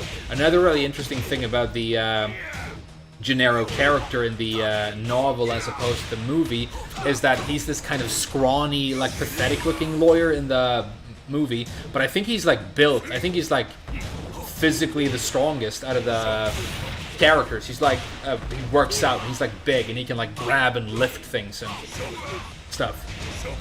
And the other thing I remember being hugely different is the fact that Alan Grant, the Sam Neill character in the movie, doesn't dislike children. He actually likes them, and he would rather hang out with the kids who are interested in dinosaurs and like, stuff than hang out with the adults. So he doesn't have that arc at all. He likes kids from the beginning. And then, yeah, he does end up with them and has to, like, help them survive through the night when they get separated. But Gennaro is, like, the best character in the book. And he just dies on the toilet in the movie. That's weird.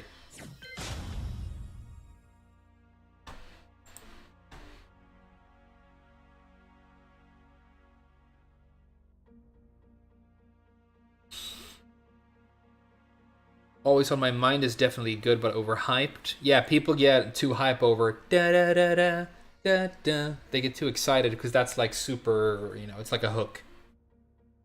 The Roar, yeah. Yeah, but they're the Pet Shop Boys' take on Where the Streets Have No Name. I don't know if it's a cover by U2 or the other way around, but it's very good. And I love the lyrics to Where the Streets Have No Name.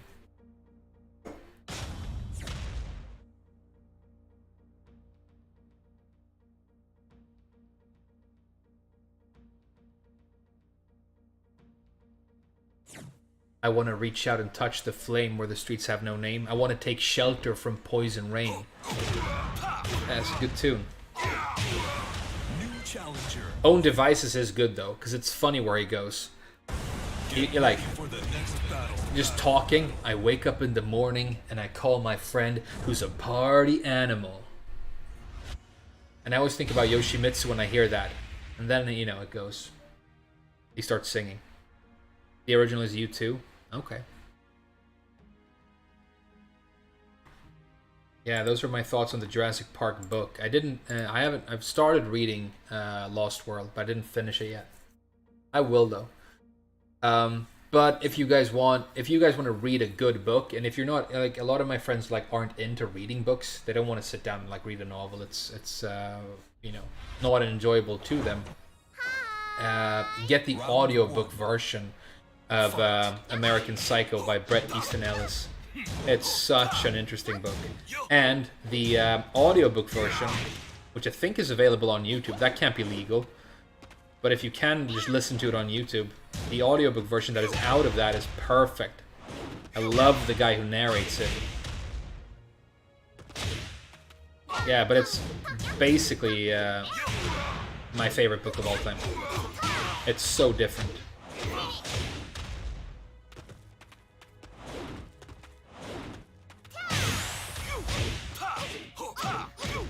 I didn't even realize I was playing a TGP, but Lucky Chloe is like, you know, it's my favorite matchup now thanks to Raven Pines. I know how to win this. See? I played so much Bob Chloe that I just know how to win this now. Hey, thanks, Raven Pines.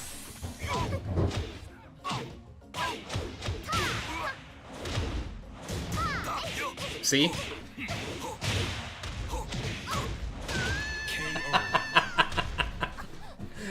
I've got magical powers against Chloe now.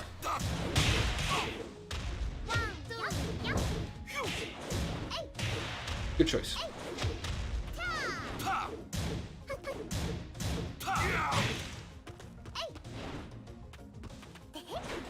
Oh, that's bad. I'm not supposed to CD1 against him, really. I should have done Lariat. I did the double. You saw me block it, though. I'm still reading. I'm still reading him. Fight.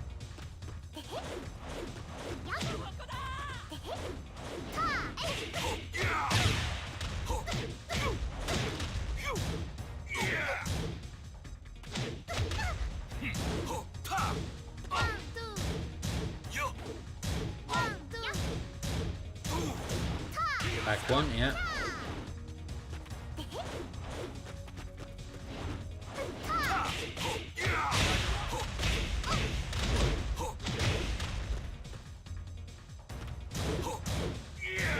Good patience. Oh wow, okay.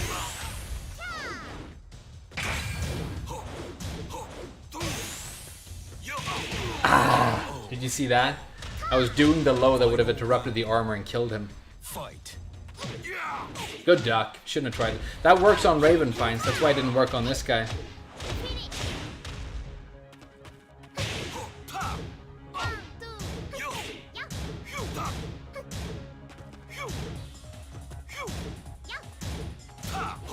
Oh, the duck.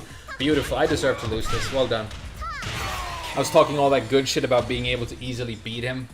But, you know, I've been talking too much about books and stuff. I'm somewhere completely different right now. I'm barely looking at the match. Sorry, I'm going to try and get back into it so we can do some streaming here. But I feel like I've talked a lot about different stuff today, so I'm kind of in a weird headspace.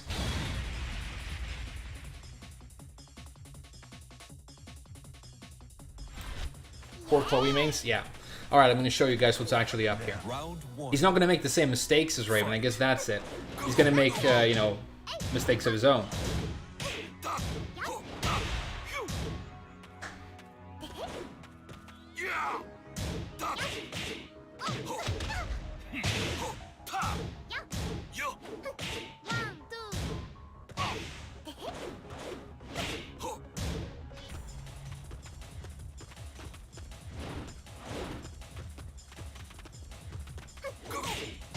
Pretty sure I was going under that.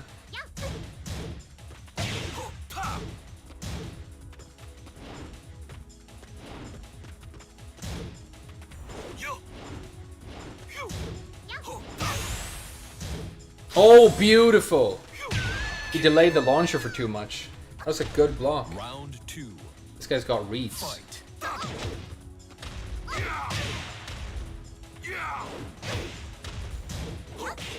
Alright. He's very good at ducking that. That's a problem.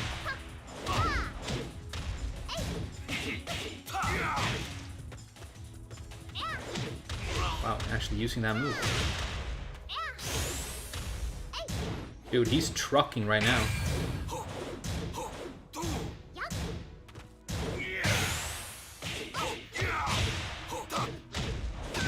I thought because he's good at ducking back 2-2, he's definitely going to be good at ducking that, so I just went for the mid. It was a gamble, though.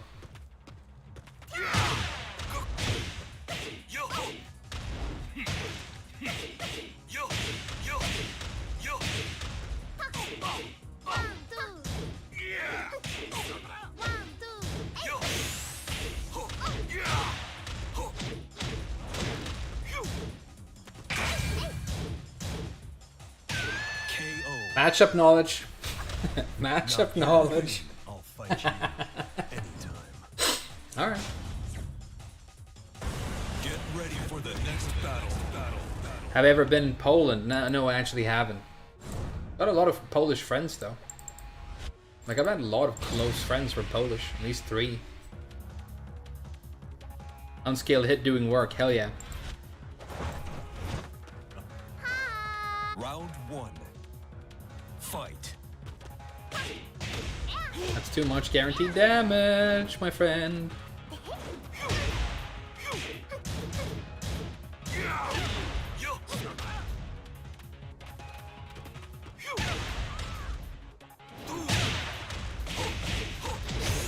Matchup knowledge! Go! KO. Round 2. Fight.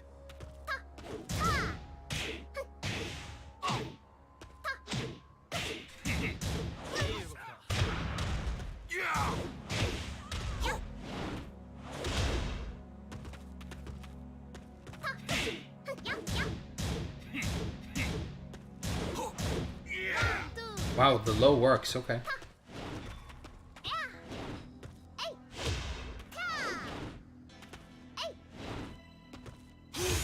Strong 4-4-3.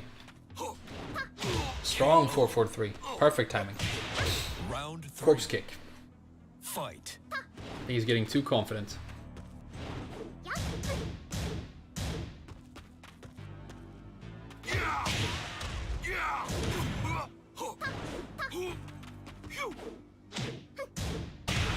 Still can't interrupt that. I always try. Because the built-in delay is so tricky. It's such a tricky delay that's built into that move. Wow, okay. Oh no. And here come the lows, right? Yeah.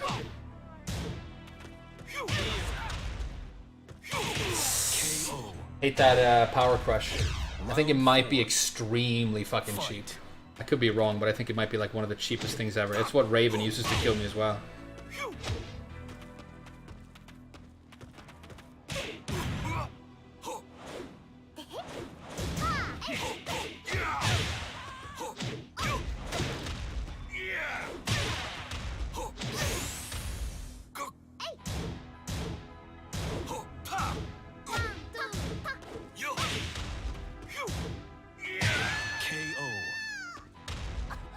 Final round.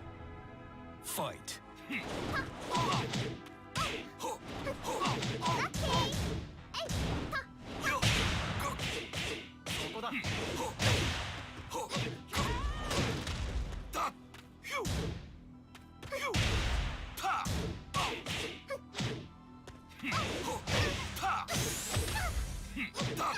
KO.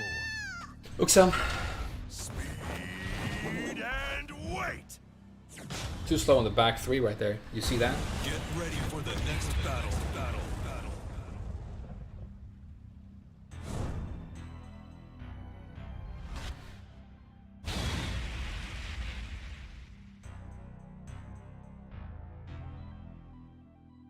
Bob has 2 hell sweeps? No. He doesn't have 2 hell sweeps. Some people define hell sweeps differently than I do, though. I know, for example, that Leroy's hell sweep, people call that a hell sweep. I don't think that's a hell sweep. Fight. A hell sweep to me has to come out of a crouch dash, and Bob's normal hell sweep does. Then he has down back 3+4, which is that move, and it's not a knockdown. It looks like it, but it doesn't knock down. I know it looks like it, but it's a unique stun animation. But they're standing up, so it's not a knockdown, and it's not a hell sweep.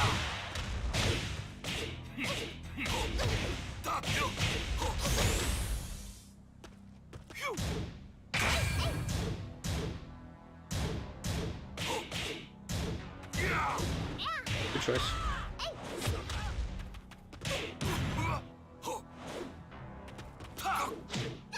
KO. That's risky. Round 2. Fight.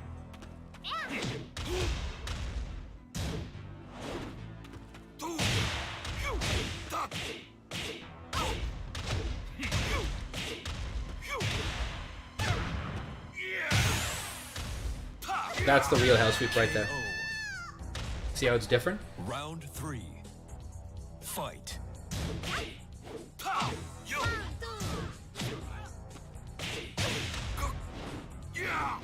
Oh, what a mistake by me.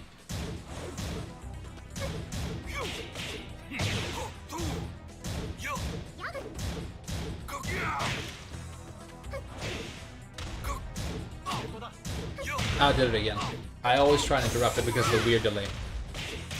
I think they need to change that animation. It might be too cheap because she stops and looks like she's back to guarding. Round 4. And then she activates the second hit.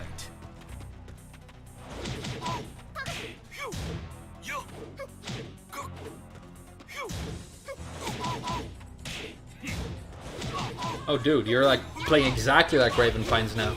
Just abusing the breakdance move because it's broken until you win for free? Okay.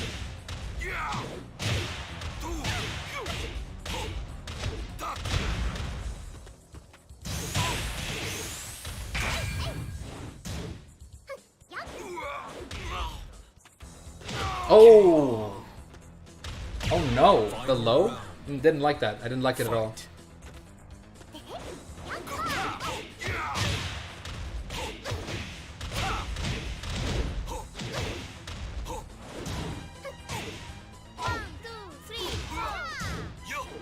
Okay, look at that. Look at that damage. That's just gimmicky spam for 80%. And no Tekken was played that day.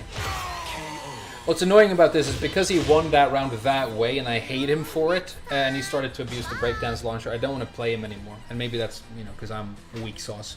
But he won twice now, and I won twice, which means that the entire like last half hour of this stream was a waste of my time, because I got no points. That's online for you. Now even I'm talking shit about online.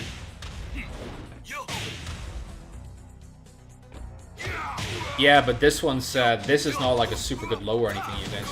It's launch punishable, and it doesn't even knock down. The reason you use down back 3+4 for a mix-up low is because it's got very high damage. So you can kill with it. When you've got Rage, it really does a lot of damage. Yeah, he was losing with normal Tekken, yeah, I know. And then he started doing the breakdance low. He did it, I think he did it 4 times in a row right there. How do you escape Bob's max damage wall combo? You roll to the side, but it's a lot of the time you can't. It's guaranteed in some situations, but then some situations it becomes non-guaranteed, and you can side roll. So attempt the side roll against him, and you might get lucky. Oh, it's a laggy influenced Fang. Lucky me. Lucky me. He's playing typical influenced Fang so far. Yeah, most broken wall game ever. Safe mid launcher right there. I just got lucky that he didn't set up Iron Buckler because I swung.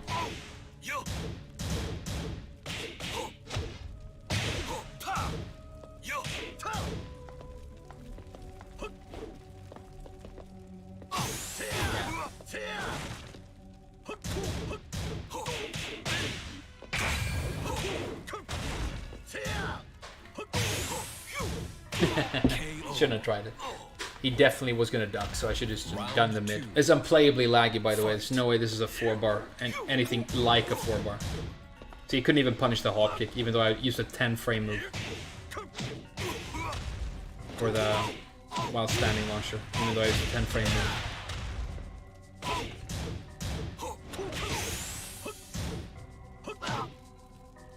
How much better than this guy do I have to beat him right now with the lag and the fanginess of the match?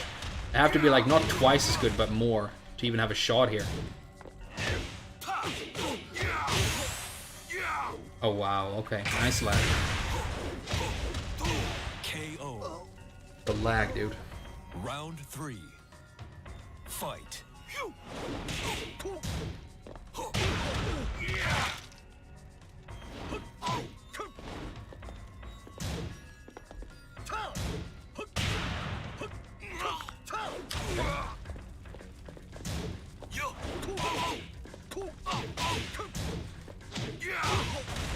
Oh, no combo because of the lag spike. You saw it, right?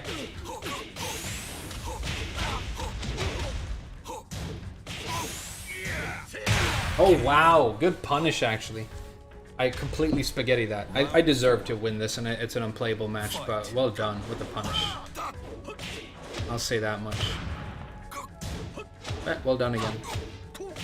I can't punish with this much lag, but apparently he can. Maybe it's because he's causing the lag, I don't know.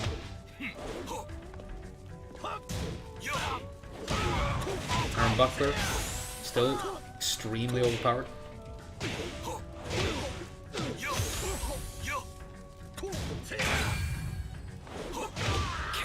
Alright, maybe we can still do this. Final round. Fight.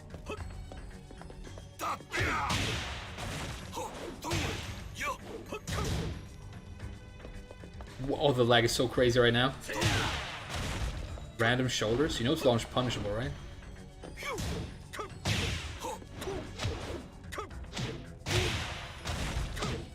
Oh, I can't look at this anymore. I hate it so much. I hate this. You see the lag in that last combo? It took him 15 seconds to do a 4-second Feng combo. Hey, don't get influenced. Don't play Feng, dude. I mean, you're obviously a half-decent player. You could do, like, impressive things and have fun and be, like, a real boy. You don't have to be an influenced Feng. It's completely okay to not jump on every bandwagon and play, you know, the fucking flavor of the month as overpowered character. You can just play what you like. You don't have to play Feng. Get the truth and the message out there, you guys. It's completely okay. It's recommended to not be Feng boy number 6,052,000.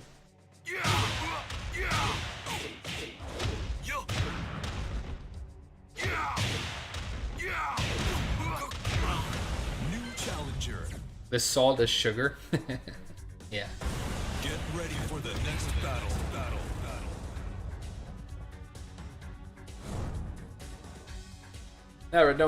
Never mind. We'll find a real Tekken player eventually. Okay, overlay using Kunimitsu. So this is impossible to even look at. It's not even a match. This isn't even a match. I feel like leaving the controller and doing something else.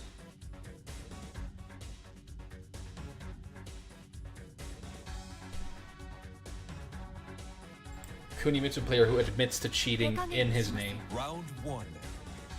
Fight.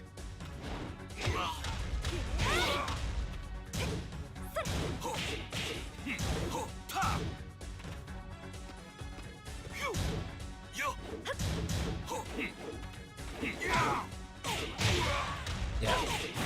I don't buy any of this. It doesn't look real. Put that overlay in your name and I just know that you're capable of anything, right?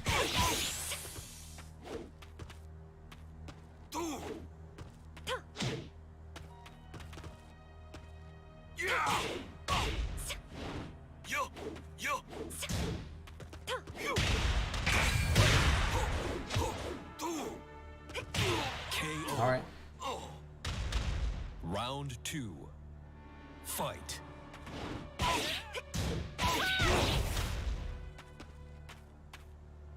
I'm sorry, I'm not sure I can for 2 more rounds. Okay, I'll just do it so we can get it over. I'll just do it.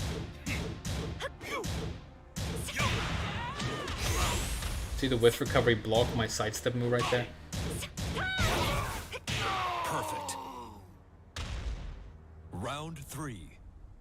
Fight.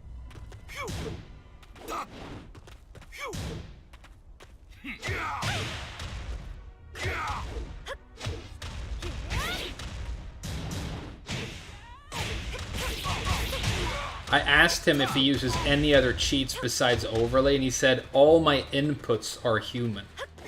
Which is such an interesting answer, because that's not the same thing as saying no, right?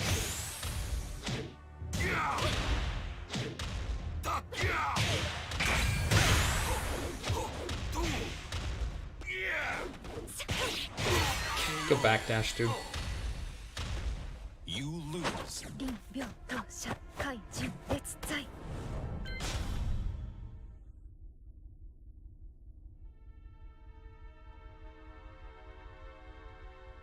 The presence of anti-cheat tools. Sounds like something a robot would say. Yeah, exactly. All of my inputs are human. Yeah, I mean, I think picking Cooney to begin with is already cheating. Obviously, you have to make a distinction between that because it's Namco sanctioned. She's in the game and you can just pick her if you pay. But you have to make a distinction between that and actually using software to cheat, which he's also doing. But I do think picking Cooney shouldn't still be considered immoral and wrong.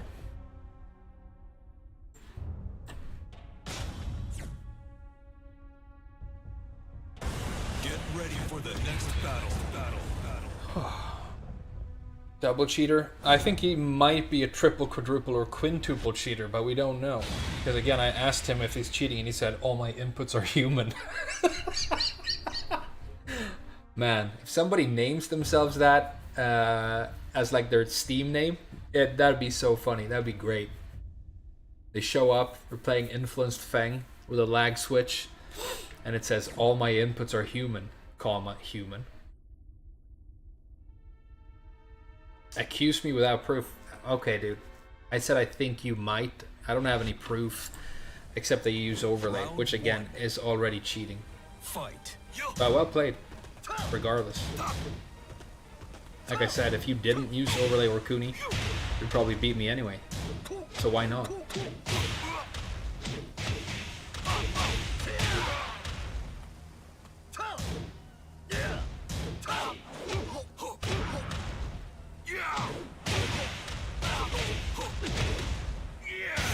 I don't even almost have the time to sit here and look at a replay of me playing you, dude. It's not that interesting to me. Fight.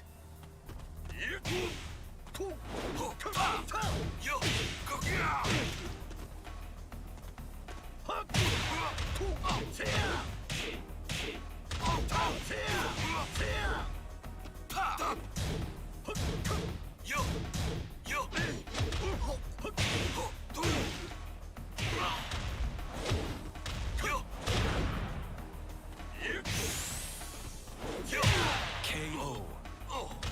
Shoulders got crazy range, huh? Round 3. Fight.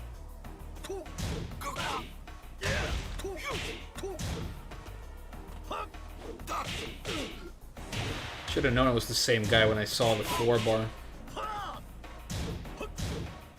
I hope we get to play like one real player or one real match before I gotta end the stream, because fucking overlay users and fake 4-bars. Maybe this is why people make fun of online so much. KO. Round 4. Fight.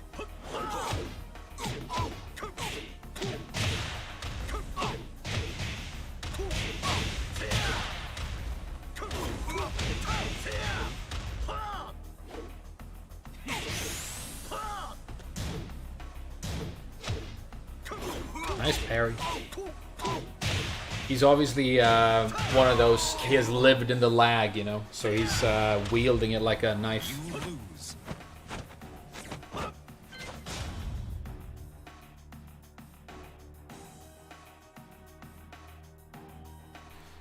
I'll snipe you one day. Yeah, feel free, dude. That was gonna be sick.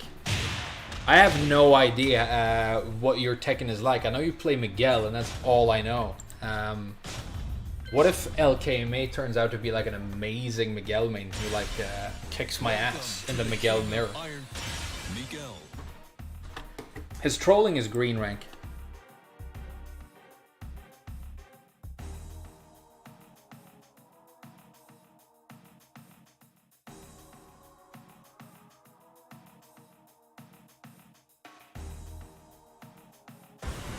New challenger. Okay, now we gotta look. Is it Russian or yeah? Okay, never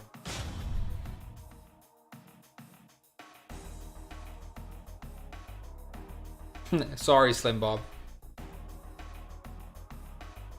We have to check if it's 4-bar Russian now, so we can find a different opponent.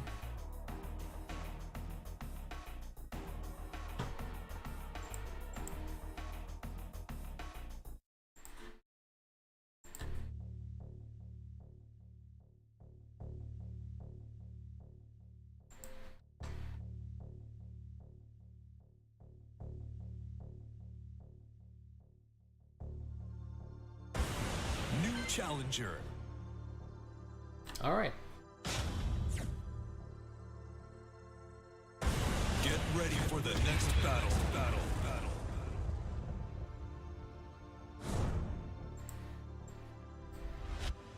You're a unicorn, Miguel? Alright. That's interesting.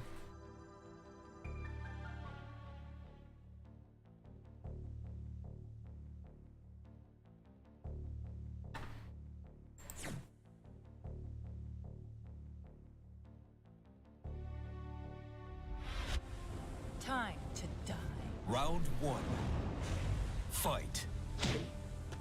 How fast is that? Is that 12? Is it beat down for one?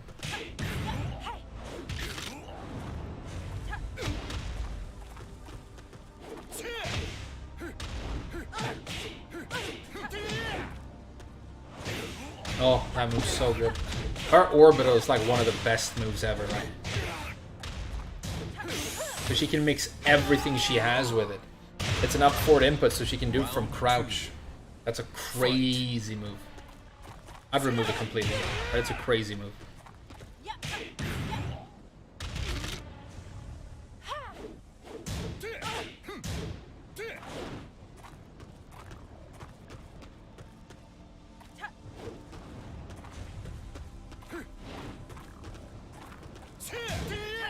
Oh, ice cold.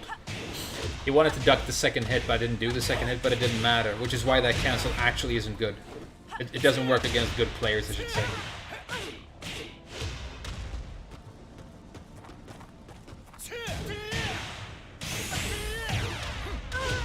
KO.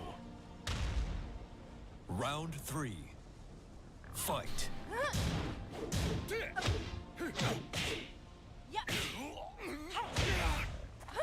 Wow, okay.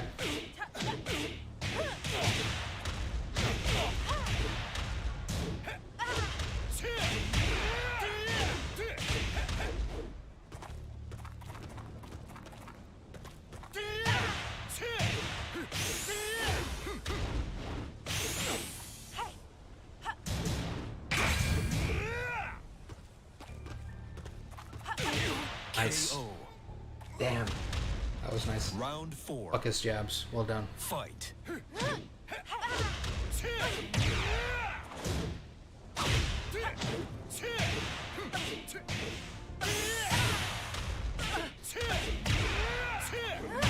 Perfect.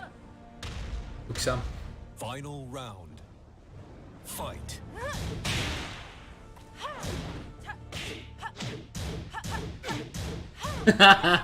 He's not even ashamed. He did that string into a throw, and I don't think he's actually, like, I mean, because he should be blushing, right? Right now he should be blushing. But I think he's like, this is strategy.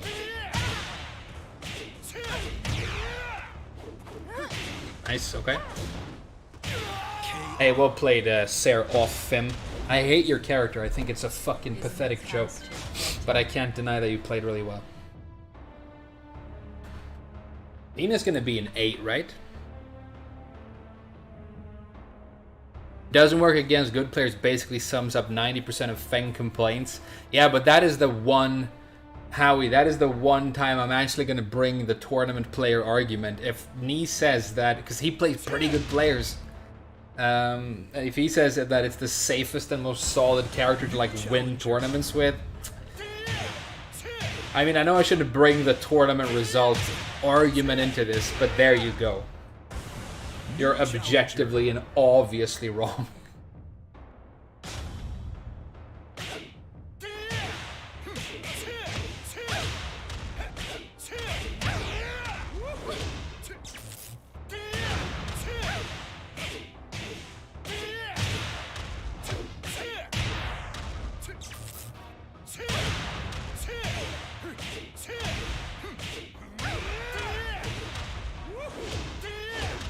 Their pimp is always near?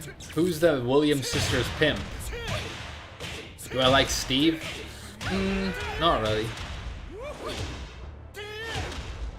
Why am I not using forward 3-4? Oh, I do use forward 3-4. I don't use it for combo enders though, because it's awkward. I use it for post balcony break enders, and I use it as a hit confirm wall splat move. I think if like I change my ender or my spin move to that, then maybe it becomes easier. I think it's awkward to use for a combo ender.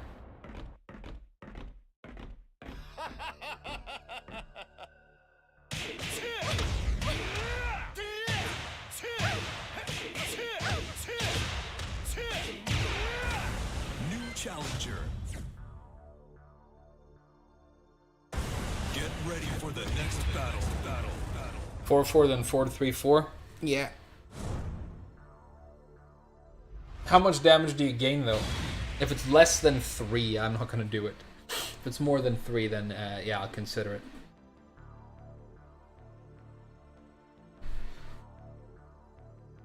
With a bit of a delay, yeah, okay. So you gotta do a really awkward input with a bit of a delay. Sounds like work, dude.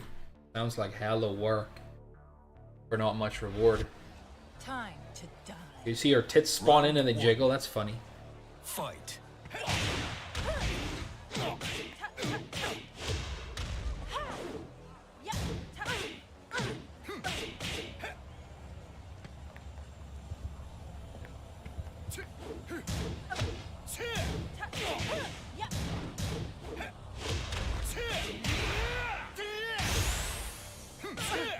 KO.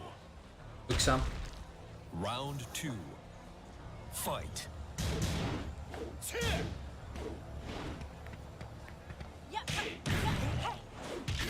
Hate that she gets that. Oh, I ducked but I didn't punish properly. He's a very throwy Nina, which might be the second most annoying thing you can be after like a Kuni player. Or like a Horong apologist.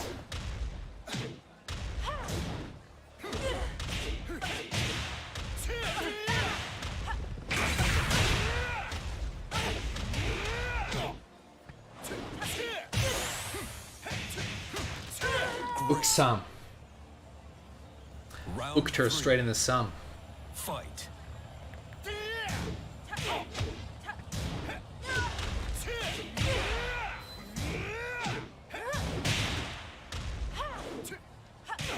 Nice. Oh, the carry. The carry! The Nina carry.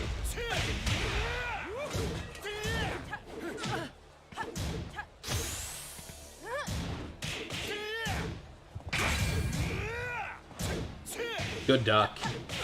So he did know. He just messed up last time. He did know. Round 4. I gave that away. Fight. Based on the last round, he didn't know what to do, you know? Wow! He's so fast with the ducks now. Completely different player than in the first 2 rounds. Oh! Do everything right. Be perfect and still lose. Because she's just so much faster, I guess, you know? She's so fast that even if I make the right choice, she's already done 5 new things. Final round. That's crazy. That was crazy. Good shit reacting to it, though.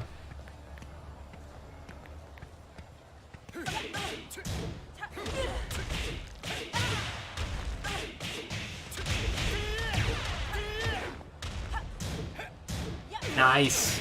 Okay, he's learning.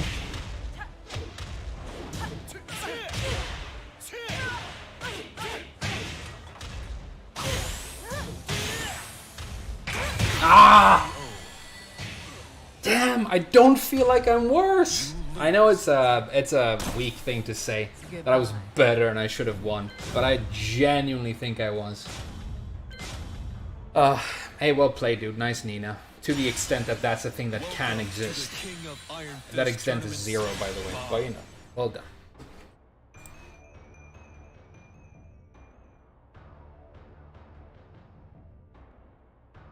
After Ford 1 plus 2.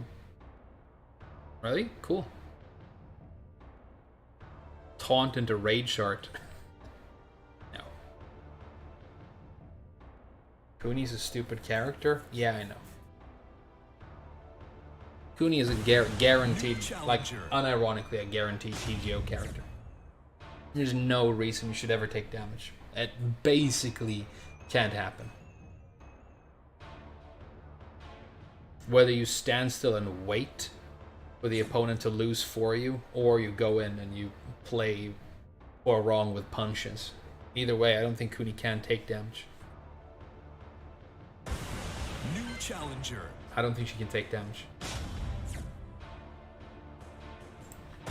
Get ready for the next battle.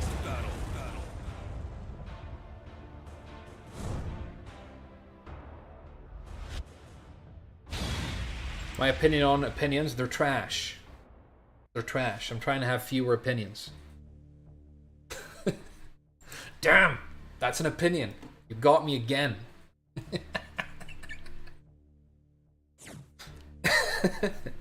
And now I gotta play a Hwoarang and pretend that's fine too. Round 1. Man, it really has been difficult to get fun matches today. Sorry to make you guys watch Hwoarang.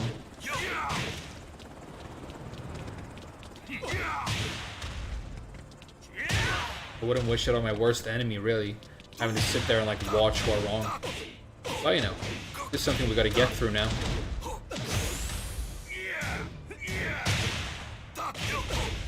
KO. Round 2. Fight.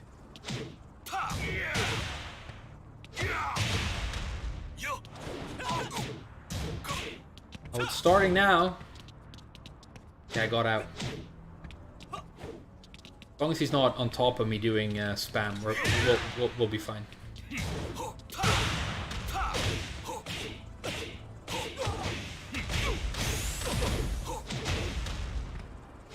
KO. Round 3. Fight.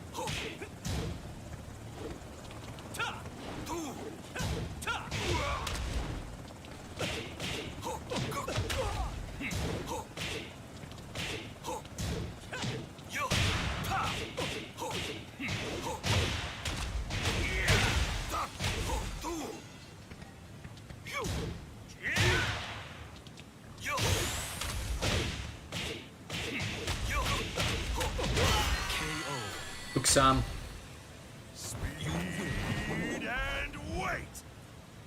One and done this Joker. Get ready for the next I'll play him 3 times. He didn't do the down 4-3 or down 3-4. I need to remember what the input is, but he didn't do that Hwoarang string a single time. Just befanging back 1 always works. Yeah, I know, which is why half the Tekken community is doing exactly that right now. Fight.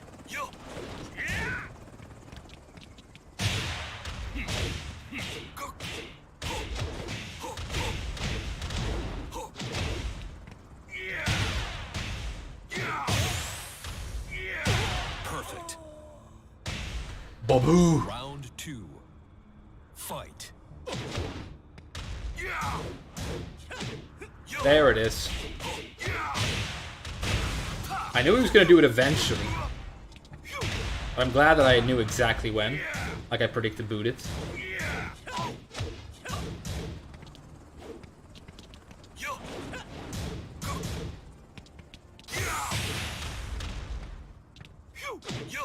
KO. Create hesitation. Round 3. Then go for the low. Fight.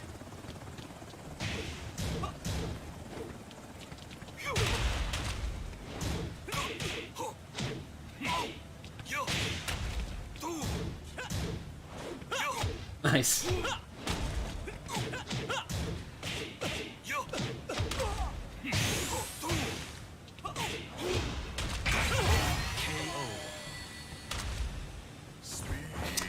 Babu, babu, babu, babu. Get ready for the next battle.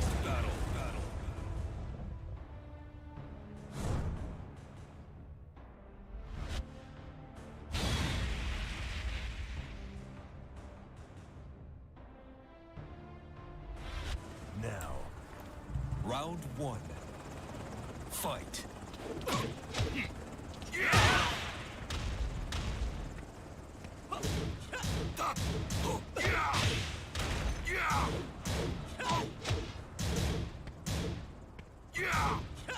Oh, nice.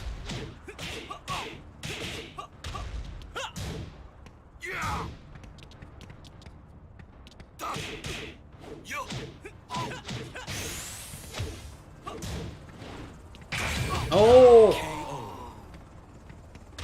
Oh! Two. Fight. Just Huarong things.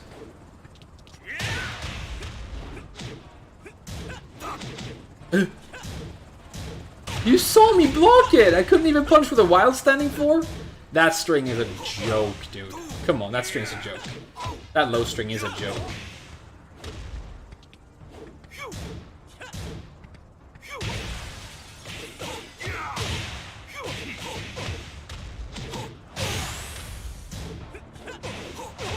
That low string, even when you predict it and duck it, you can't do anything, man. Fight. Oh wow, okay. That's the round basically. Look at this damage.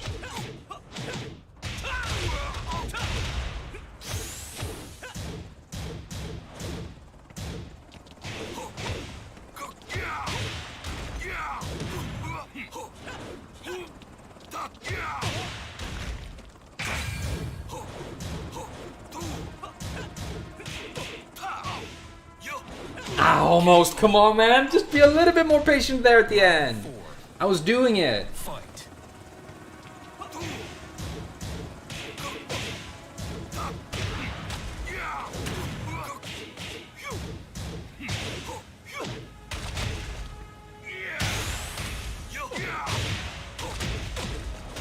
KO. Bobage. Final round. Fight.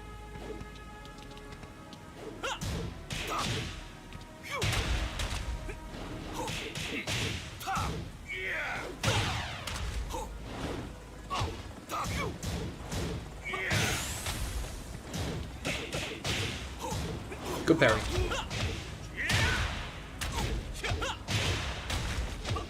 I could lose this easy. It's one combo. KO. The least annoying Huarong I've ever played against, more or less.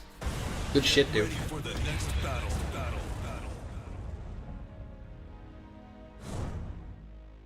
He isn't this, or exactly what I just said, Donut Toy. He's like the calmest Huarong I've ever seen. Kinda don't mind it. That's crazy, me saying that, because this is like my second least favorite thing to play against. I mean, I hate Marduk more, but I also win a lot against Marduk sometimes, so I don't know. Maybe I hate Claudio the most as an opponent, because I literally can't beat Claudio's. See all the, he's like backdashing and stuff. Look at this Huarong playing all this Tekken. That's crazy.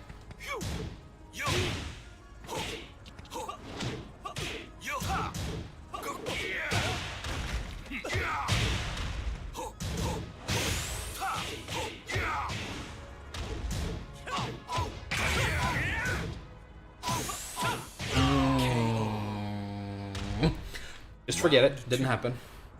Fight.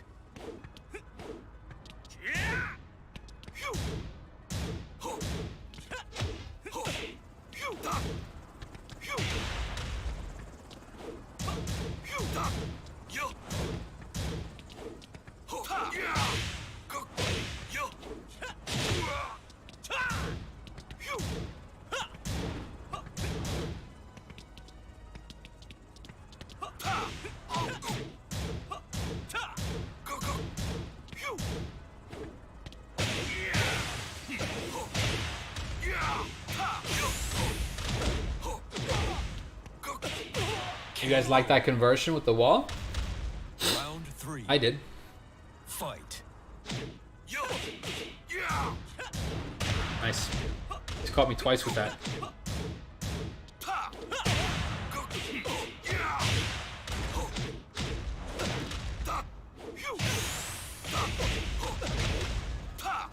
KO. Uksam. Round 4. Fight.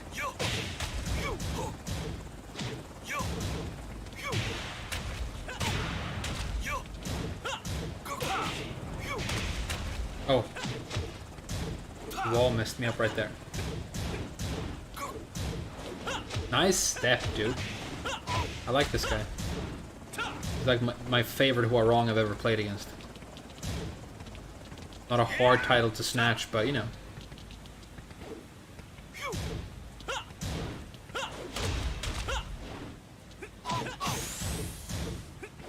Ah, he baited it! Nice! Alright, final round. Let's be awesome. Let's do hell sweeps, but don't tell him. Fight.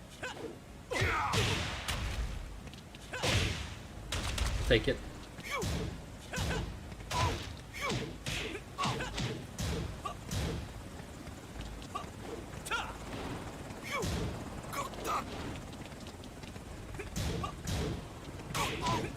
Oh, big damage. That's almost it.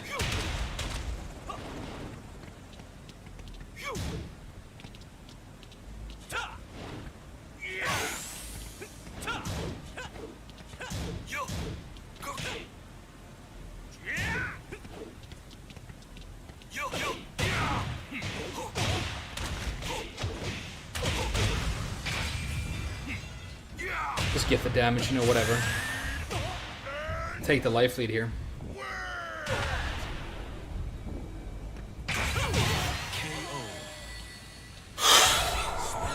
Didn't know what happened. I had no idea what happened.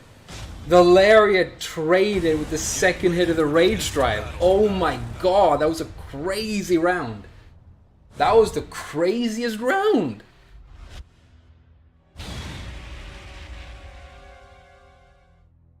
I've been sitting here like not having good matches for like a while, and now I'm having like super enjoyable crazy match against a Horong.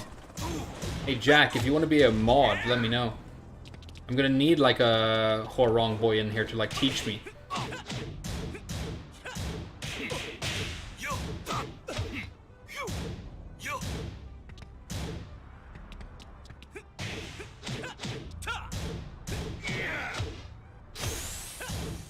Okay. Should have blocked. I went for a duck, but I was predicting the high. Fight. Good step. Wow.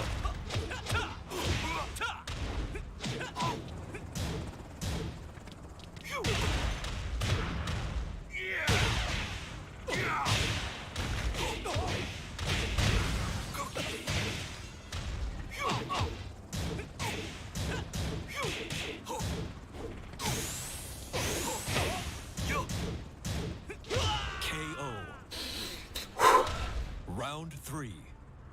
Fight.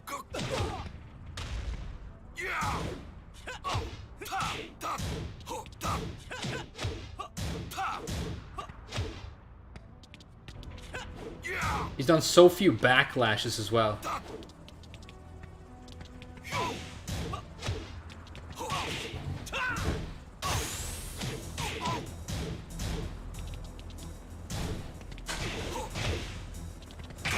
Nice. Round 4. Fight. Good. Good block. Shouldn't have tried it. He's too good.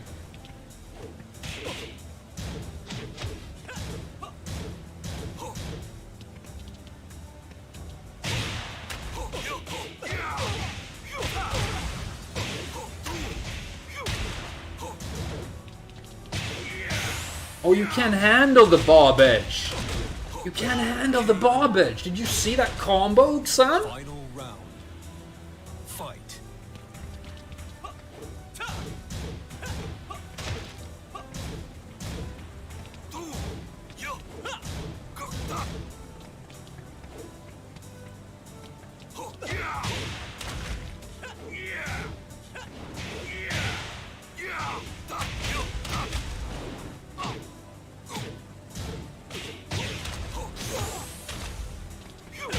Oh! Oh! Mwah. Oh! Chef's kiss on the bob edge.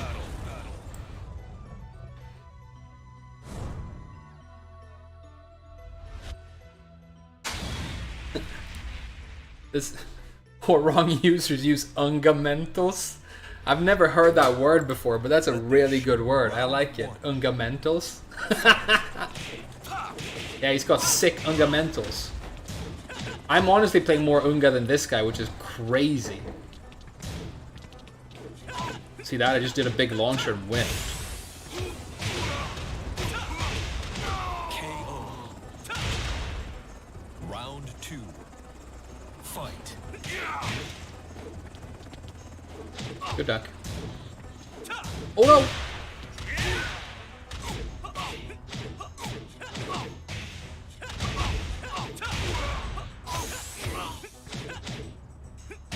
KO.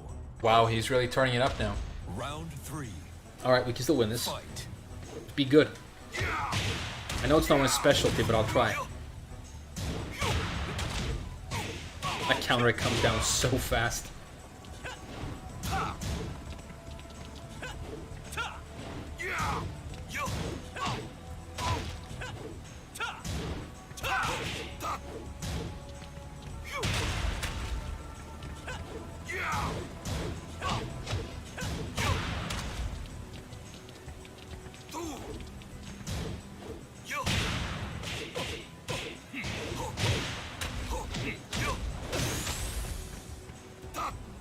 Nice. Okay. I had to try and do something a little bit poggers right there. But he's too fast. Do I like Huarong? No, he's like my least favorite character, or one of them. But I like this guy. I like this guy. Teach you how to bob? I already did the guy, dude. It's out there. I'm gonna do an updated one because he's nerfed now. He's nerfed now. Hey, get nerfed, Bob. Now, round 1. Fight.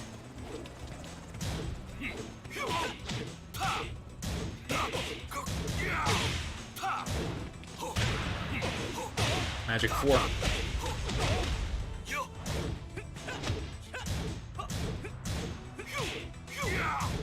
Good block.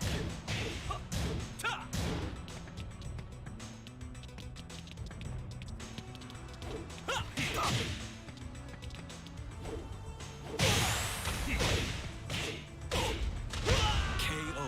Look some speed and weight. Round 2. Fight. Oh, that was supposed to be CD1, of course.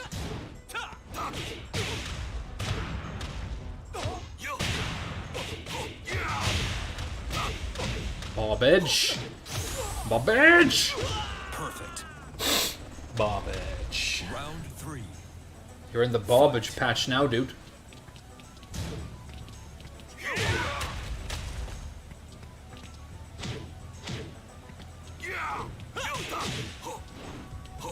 And I got a magic 4.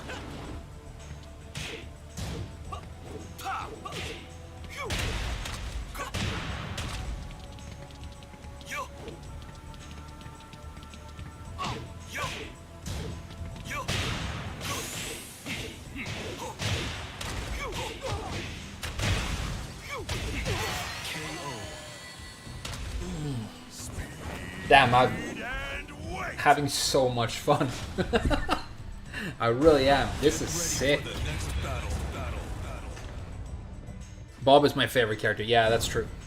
That's very true. I love Miguel deeply, and I really like Zafina too. Not as much as Miguel, but with Bob, it's like when I'm playing him, even when like I got demoted, I lost my TGP today, I'm still having like a fantastic time. Because I feel like fast and comfortable. It's like wearing a pair of shoes that fit perfectly. Not too tight, not too loose. That's what it feels like.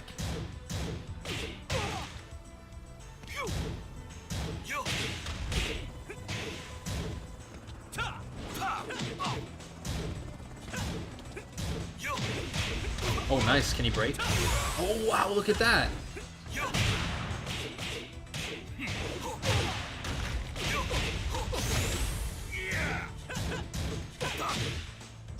KO. Yeah. Doing like the right things right now, and I'm happy about it.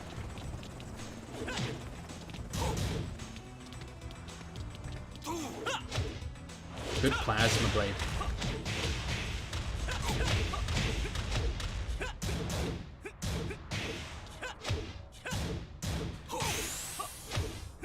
This is inescapable now.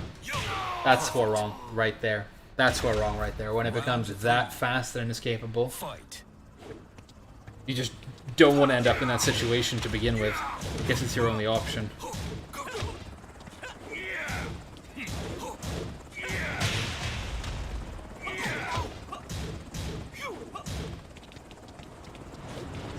That's not intentional, sorry. I want to do this move.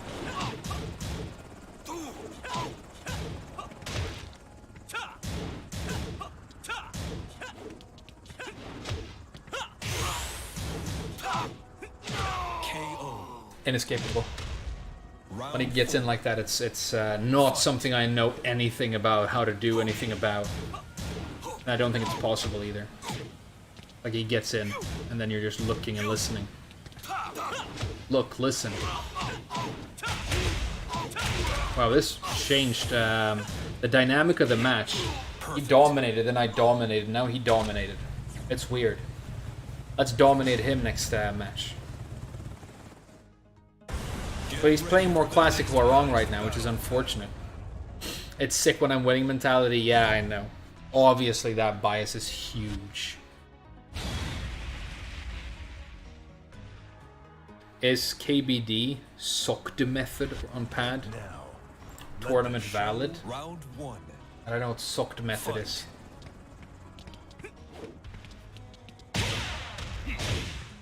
And I don't know what tournament valid means either, if I'm going to be honest.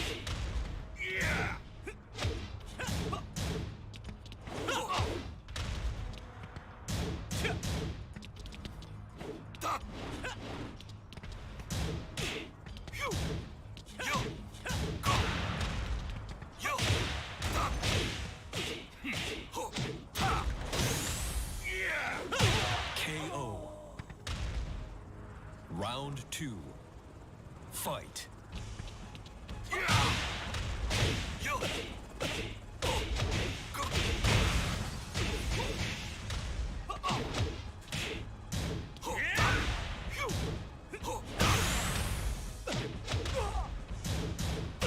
KO. See the backswing blows? Round 3. Bob's backswing blow is so sick when it hits. Very good block. He's like the first hell sweep he's blocked, right? What a combo! I've never seen that. Never seen that combo.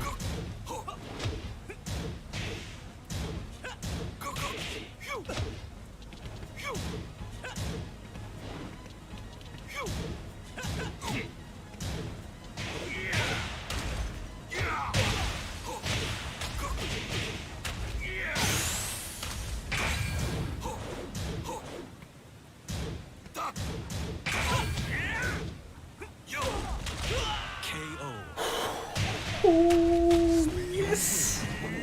Yes! We're doing it. We're so doing it with Bob right now. Just like in yesterday's thumbnail when I was doing it with Bob.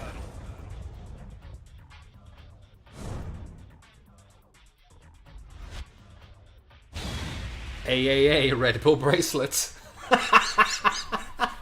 Hey, don't be funny in the chat right now. I'm trying to focus.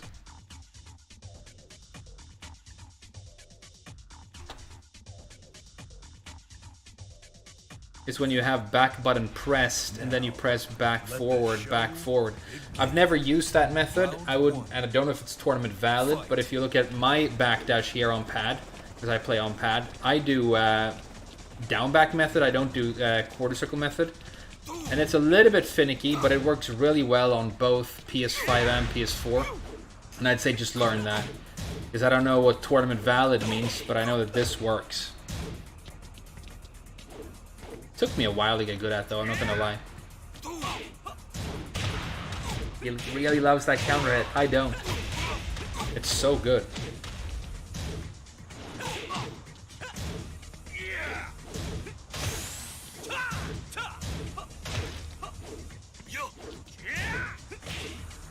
Wow, did you see? I think that's the problem with some of this. That's why I'm hitting him with random headbutts, because he pushes me to a range where I can't reach him. But when I do headbutt, I can reach him because it's got massive range, and then I can get in on him. It's an interesting dynamic part of this match.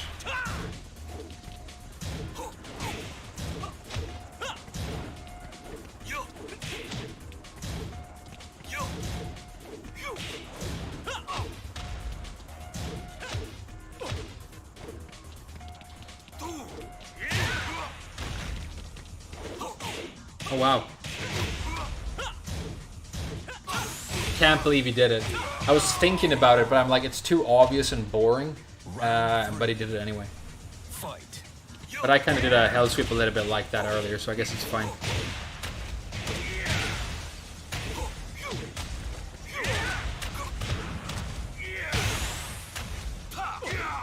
Oh, what a perfect. That was sick. Round 4. Fight.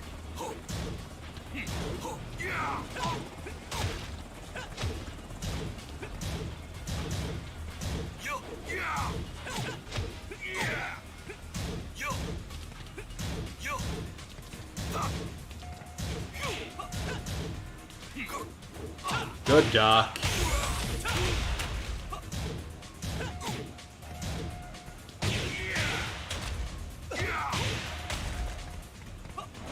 Oh, I did a CD1 to whiff punish that. It would have worked. I had rage too. I could have won. Alright, I'm gonna move on, but I really like this guy. That was sick.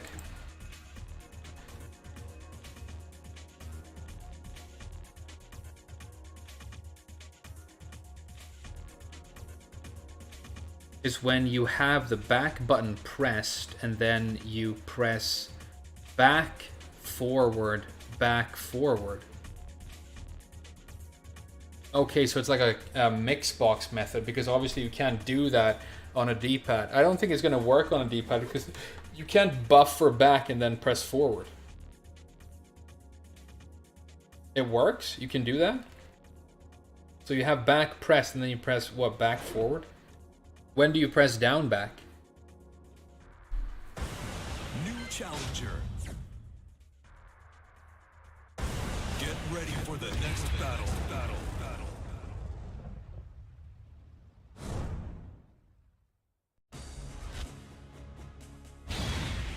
Do you still enjoy whispering frames, or do I want to start shouting?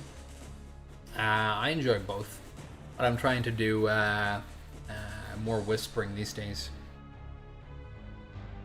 Switch the analogs.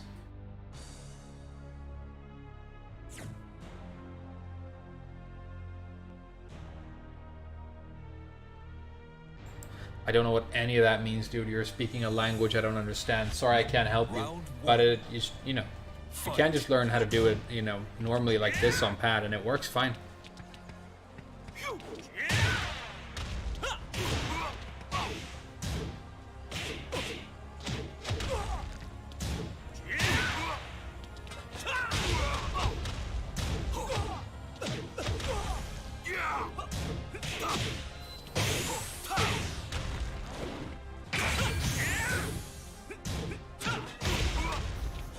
He almost does it too much now, the sweep. He almost does it too much. Round 2. It's weird how much he does it, but it's like working, so I guess why not? A nice whiff recovery on that thing. The Peacekeeper.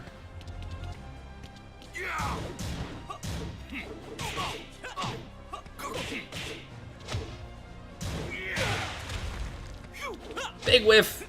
Big dumb whiff with the lariat. I deserve this.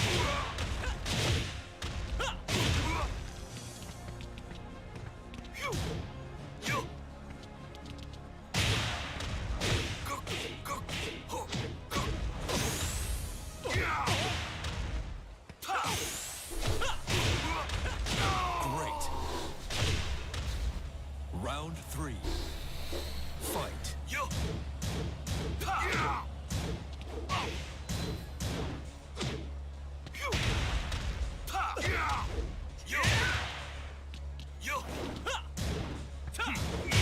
Yeah. This is starting to look like online horror wrong now. Maybe he was being nice, but he decided that he wanted to go fast now.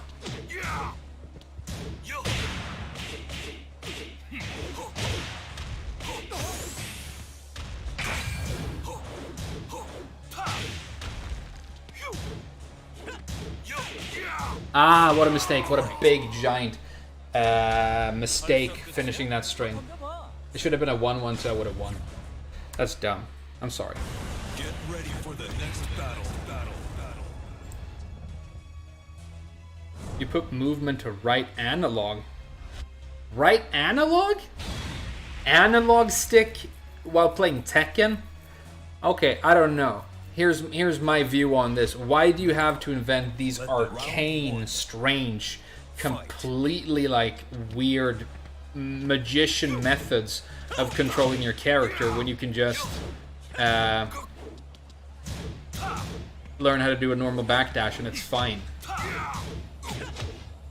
I mean, I guess because you like it, but there's a good reason we don't use analog sticks when we play fighting games, dude. They're imprecise.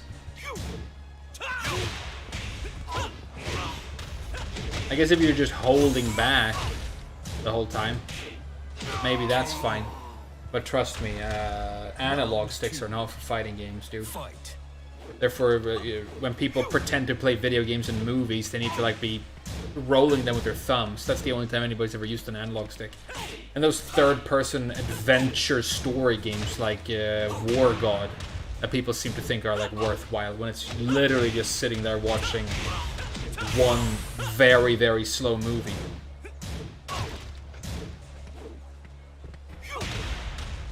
That probably won't be good because it was written by people who write video games for a living, and not by actual writers. Has a very good block. You know, when people run around in the big open world and they find a little thing and they do it, put a marker on the map, and then they go over there and they find a secret soda. Those games, I guess they use analog sticks. Analog sticks. Remove them, dude.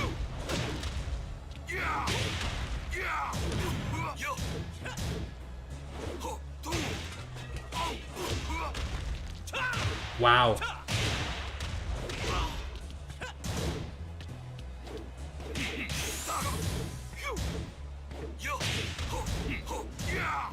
Good duck. Can he rage shard here? I bet he can, because Warron can always rage shard. I think maybe he's sniping and he heard how much that the only thing I really hate about his playstyle is he's completely over-reliant on that sweep, so he wanted to end with it. But I could be imagining things.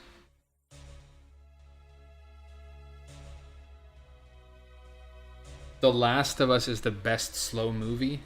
Yeah, but like, why would you want to sit down and look at like a 30-hour story about like some zombie thing? You can go watch a good movie about the same subject, and it's gonna be completely satisfying and written well from start to end. And you don't have to pretend that you know, when you're walking around and ooh, I found a treasure chest, that's like part of the experience. It doesn't work, right? I don't see how it works. If you want to do that, you play Dark Souls, right? Because that game does that well, and it barely has a story. I don't know. I need the analog stick to press Raid Shard? Oh, you click it for Raid Shard? That seems unreliable, dude. That seems hella unreliable. But you know, you do you. If you want to backdash by licking the controller while doing the chicken dance, and it works, you know. Some people want to play something easy, you know. I guess that's like when people watch guilty pleasure rom-coms. They know it's bad, but they still enjoy it, sort of a thing. Yeah. I don't get it, but you know, people are different. Perfect. Round 2. Fight. Why? Why would I do that? That was not what I was thinking of doing. I wonder why I did that. He's never done the high extension a single time after that. Have you noticed? And I always duck, because it's famously one of the few opportunities you will ever have to escape while wrong pressure is if you duck the high right there. So he's just cut it out. Now he just does the uninterruptible counter hit launching mid instead.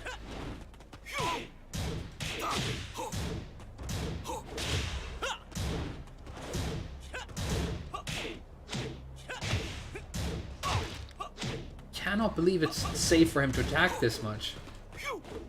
Like, it's not his turn, and he does a homing move, and it comes out faster than anything I can do. It's so weird.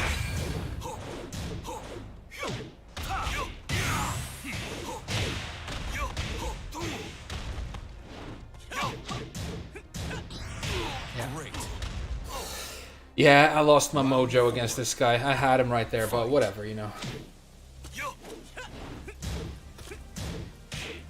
The little jab that they always do, and nothing works, ever. There is no window, right?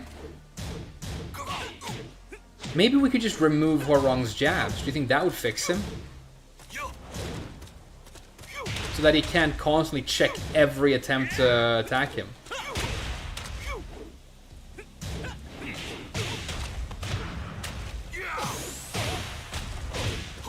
Maybe he just shouldn't have jabs like Gonri. Everything else is too fast, but he can't 10 frame. Fight. That'd be cool.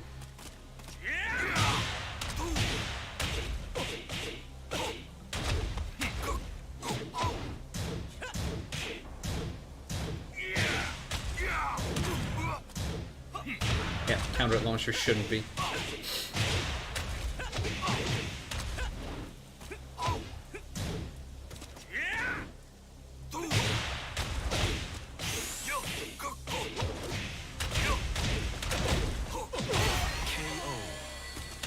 Good games. But the Hwoarangness is getting to me now.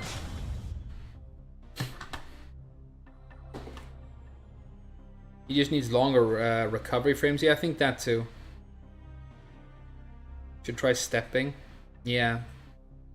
It's very risky though against Hwoarang because sometimes he has a lot of homing moves, you know. He really does have a lot of homing moves and a lot of armor moves too. You're gonna summon a Mishima? Do start the ritual. Summon me a Mishima. I'll play a Kazuya. Step block.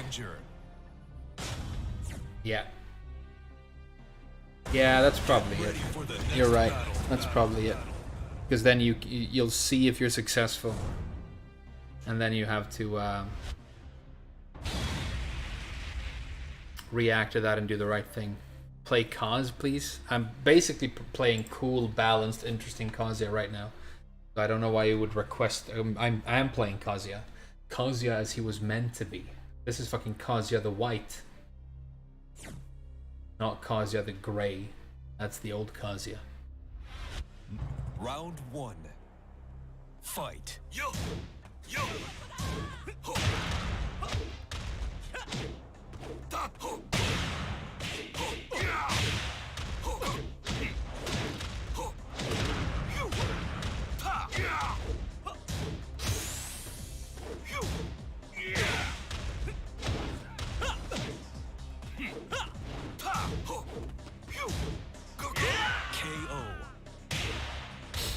Bob is so sick. Fight.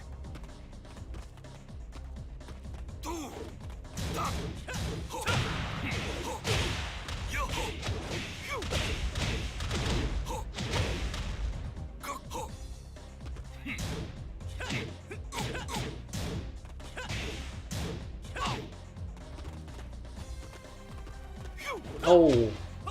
We've done that a couple of times now. It really hurts. Whiffing Lariat hurts in your soul.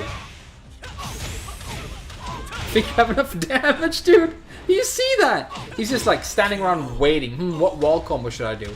And I'll just do all of them. And he did 3 wall combos. And they all connected naturally, dude. Weird video game, this.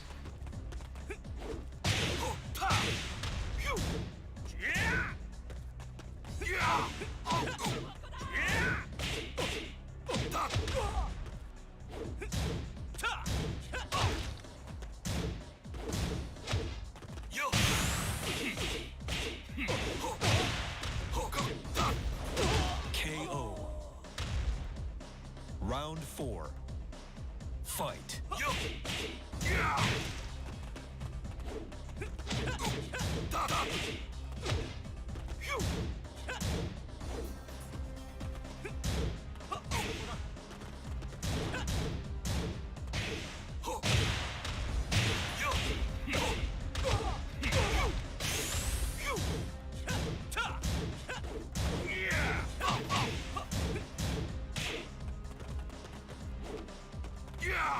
Nice. Beautiful.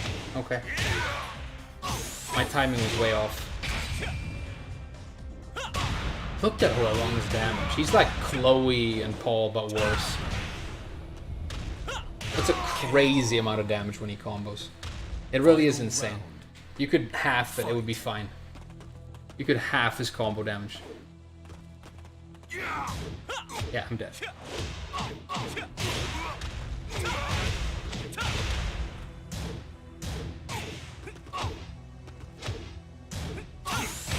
He loves the sweep. Perfect. Oh, I hate that sweep. It's fine. It's launch punishable, so I mean, you can do something against it. I just guess I wish it didn't have, you know, all the other extensions.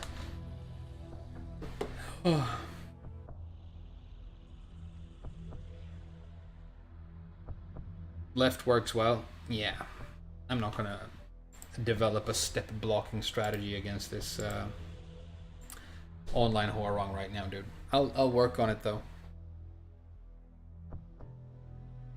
Just kind of want to get away from him right now. Those are good matches though. Really good matches.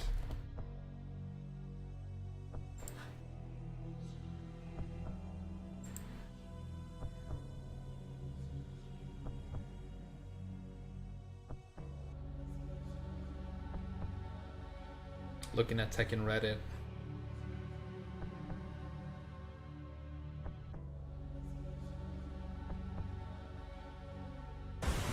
New challenger. Which male Tekken character looks good with chest hair? Tekken Reddit asking the important questions as usual. Next battle.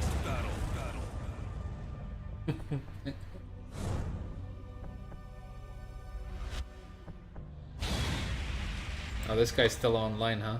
That's a shame.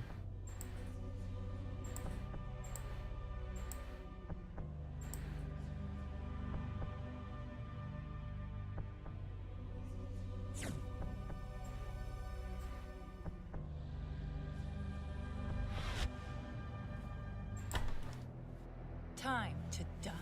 Round. They should half his combo damage, yeah. Fight. It would be, I mean, then it would be like a normal character, right? And if he gets so much damage off of non-combos, maybe he doesn't need all the combo damage. Maybe it could be like Kazumi and have like low damage.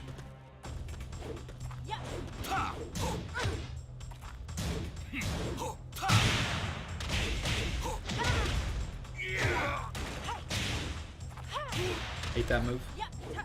Hate that move too. Hate that throw. KO. Nina doesn't do anything that doesn't sound or feel completely annoying. She really doesn't. Fight.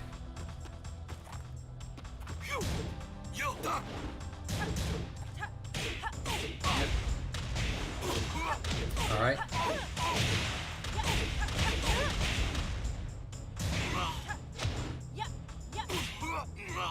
What a throwy Nina this is. What a throwy Nina. I mean, I guess maybe that's what she's supposed to be like, you know, they gave her a lot of that stuff. Round 3. It's just a fucking waste of time that she's in the game and you have to, like, you know, watch her attack 50 times per second. Jerk-ass movement, have ugly animations, and be impossible to keep up with.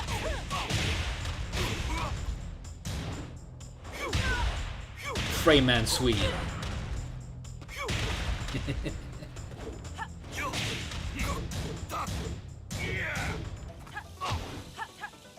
He's missing a lot of opportunities to kill me here. I think maybe he's one of those where he's very busy attacking all the time, so he doesn't like know a lot of counterplay. Round 4. Or I could be wrong. Fight. Yeah.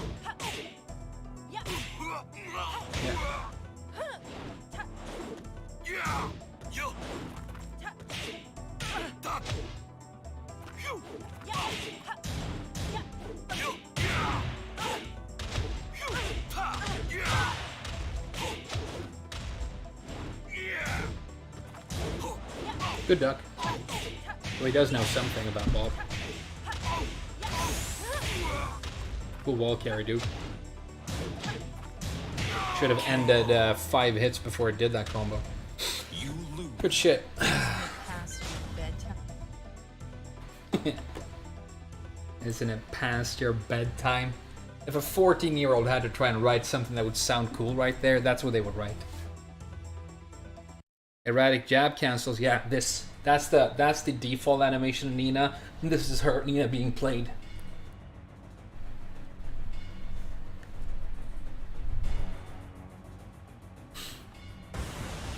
challenger. This is gonna be the Cooney guy again, isn't it?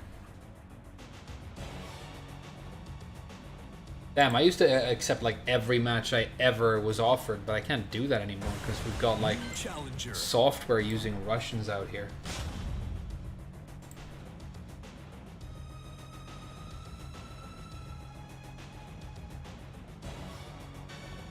So salty, yeah. You're not wrong.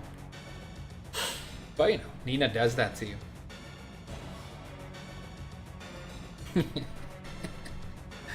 It is. This is also what she looks like. I'm not wrong about that either.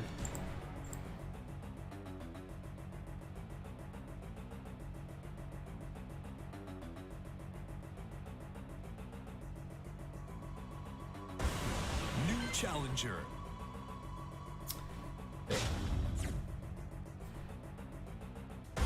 Get ready for the next battle.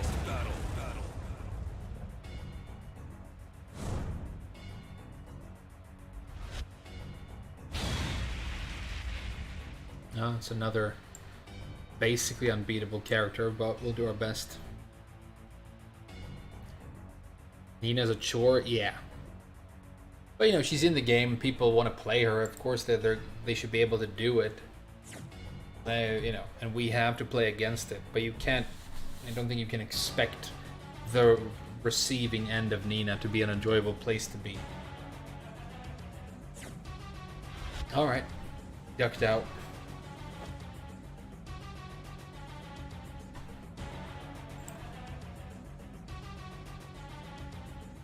Zenario, is he like a known dude? What does he do?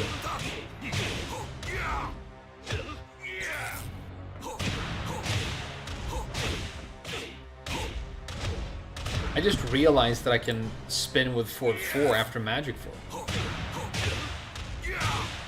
That might be good. Can you do it at like max range?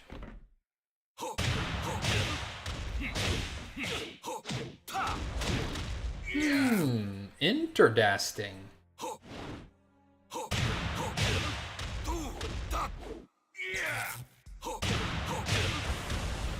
Maybe you want to step to line the CD1 up a little bit. I'm gonna work on that later. That's interdasting. Plays one game and leaves no matter who is against. Yeah. I do that sometimes though.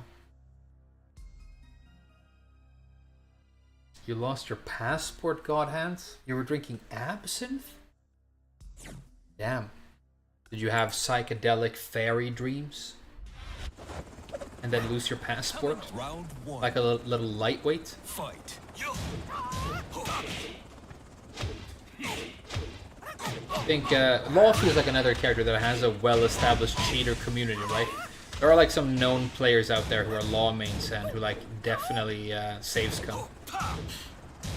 I think him and Kazuya. And then Marduk players are just scumbags too, right? KO. Round two. Cool streak though. Fight. Kinda wanna end it now.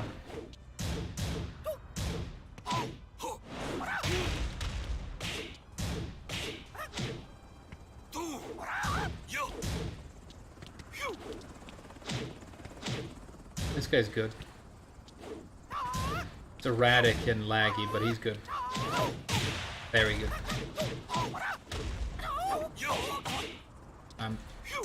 It's not a questionable streak as far as I can tell.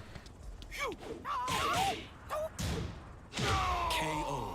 Like, at all. Round three. Still hate the fucking character, though. Fight. No news there. I hate basically all characters.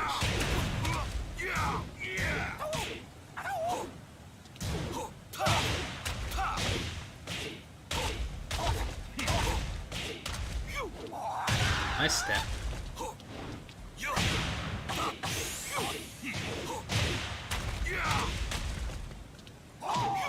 KO. Alright, good round. Round four. Fight.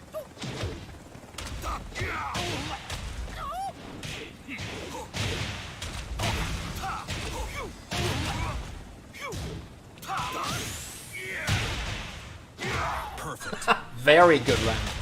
Very good round. That was a very good round. Fight.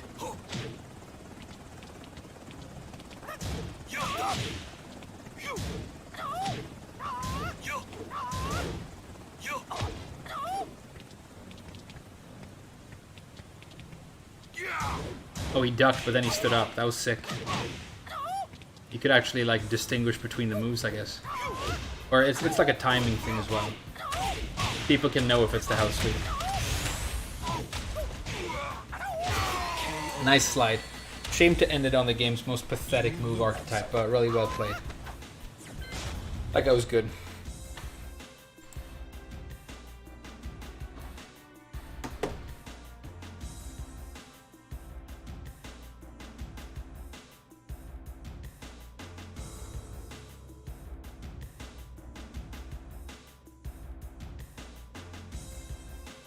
Nina players who are addicted to Hayashida steps, yeah, I know.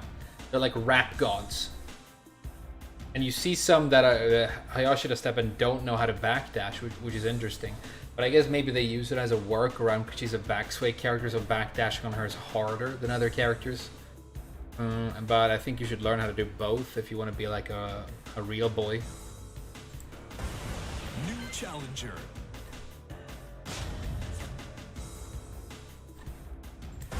Get ready for the next battle.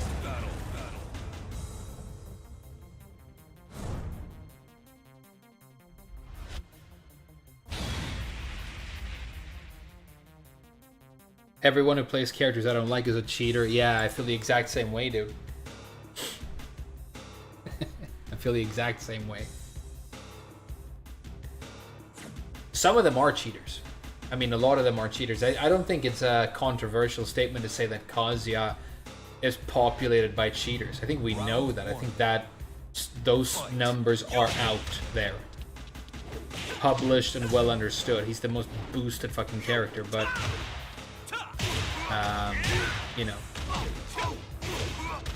he's popular and he's played by a lot of people who want to feel like they're super good.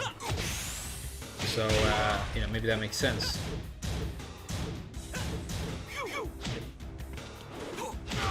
Could have won that. I had a couple of opportunities to win that. Round 2. Fight.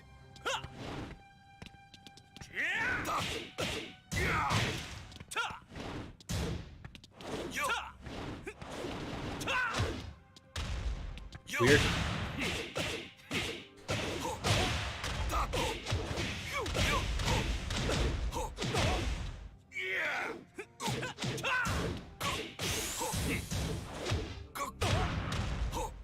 KO. Round 3. Fight.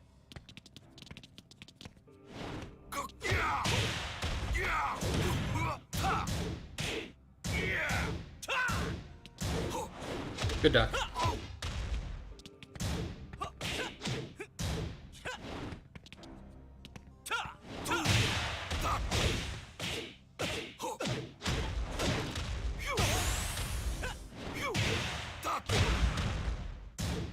KO.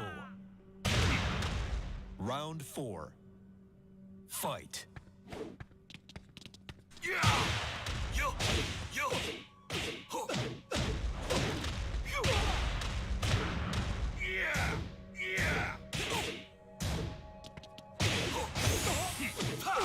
New tactics, huh?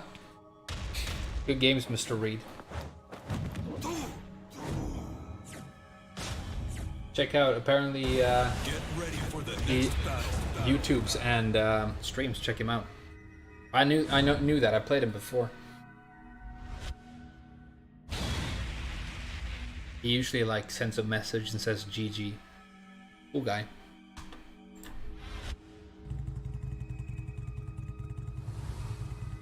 Round 1. Fight. Firecracker? Should have finished it, dude. He would have launched me.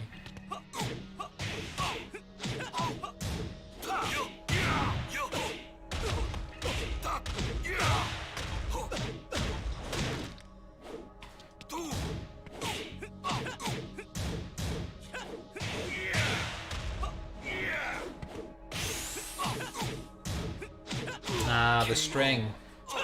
The crutch that carries Huarongs to God ranks without even learning a single move. The ultimate Tekken 7 crutch. That string.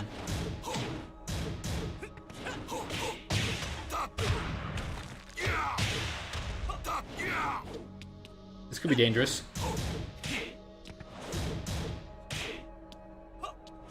Oh, thanks for giving me the balcony break here. For the situation, at least. Oh, wow, okay.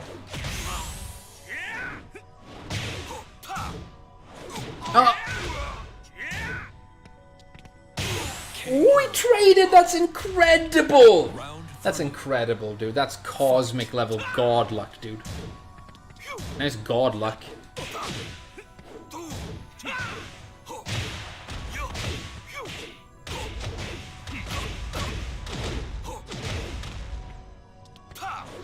Nice.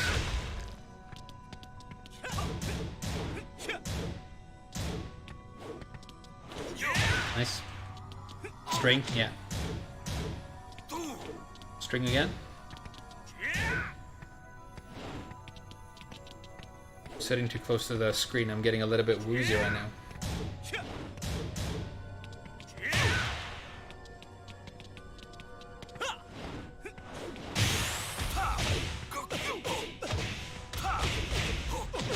KO.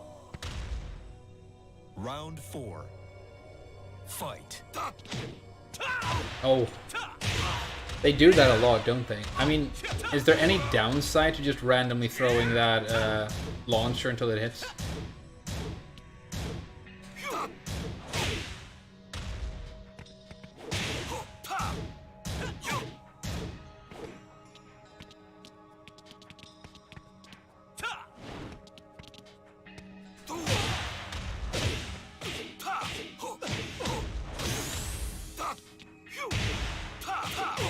KO. Oh yeah. Round. Fight.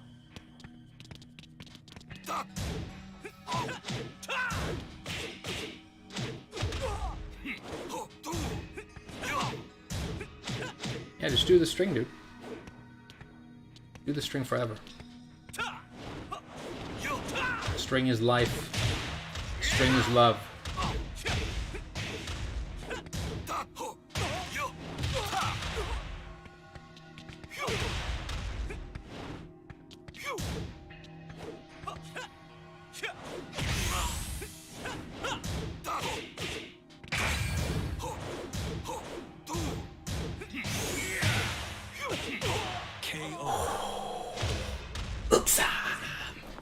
I'll play one more match against Mr. Reed, but this will be it for today's stream, I'm afraid. It's been good. It's been good. Will Kazuya die in Tekken 8? I don't know, dude. How about you write it and send it into Namco? I bet it's going to be better than what they come up with. How about you write it, dude? How about you tell us? Do you think he should die? I think he should die between Tekken 7 and Tekken 8 so that we don't have to see him in the next one.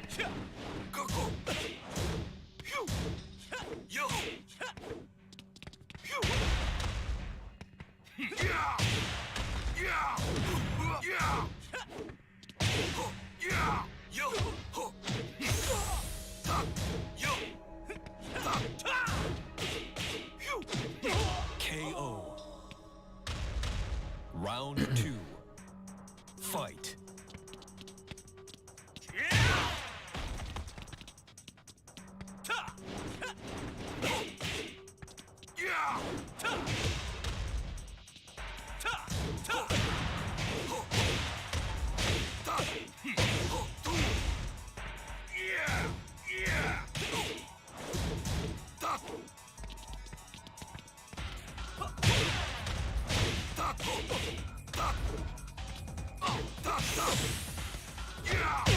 KO. Round 3. Fight. Looking like I'm a Tekken producer promoting new DLC. That's the best joke all stream. I just realized they always do that. Harada has that in his profile pic, right?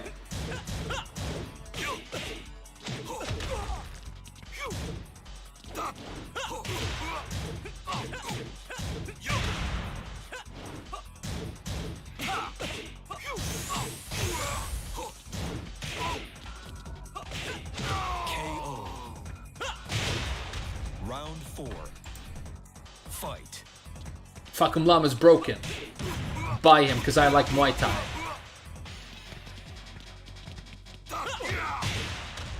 Muay Thais? Isn't that a cocktail?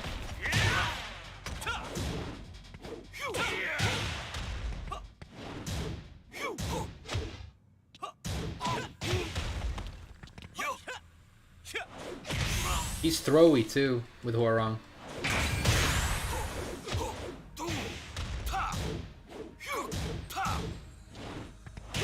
KO. We'll do one more Mr. Reed if you're up for it. I'm having fun. Get ready for the next battle. Does Tekken suffer from an everyone but producers can play the game issue? Yes, that's a very good point. A very, very good point. But they obviously know and do things that we can't do. But playing Tekken, yeah, it would be very, very good if more people who are at the very top of that could play Tekken seriously well. I mean, I would want many of them to be better than I am. That would be great. Round 1. Fight. Maybe they should have an esports team. You know they love esports.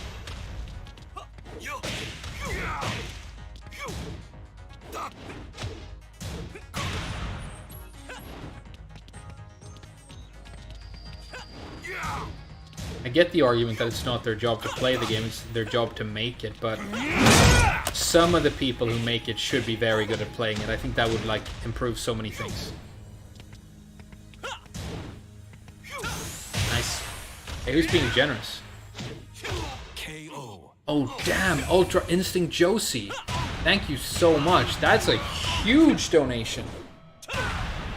Thank you so much, man. Round 2. Fight.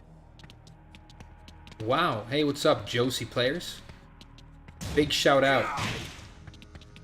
Ultra Instinct Josie is a great content creator and player. Check him out. He's on YouTube. When you stream on YouTube as well, right? You don't do Twitch? I think I've seen a couple of your streams here on YouTube. Maybe you're one of those guys where you do both.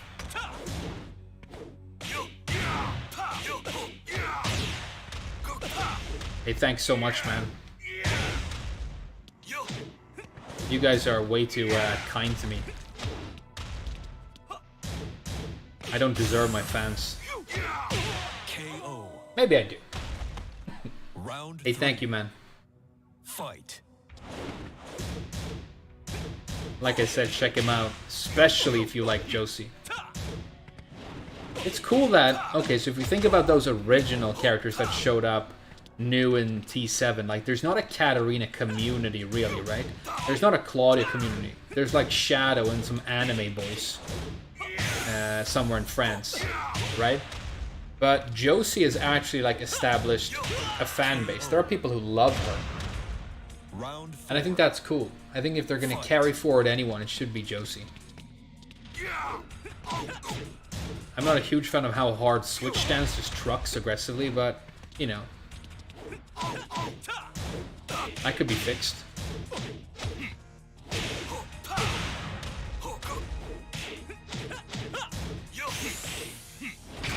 Oh wow, the sidestep!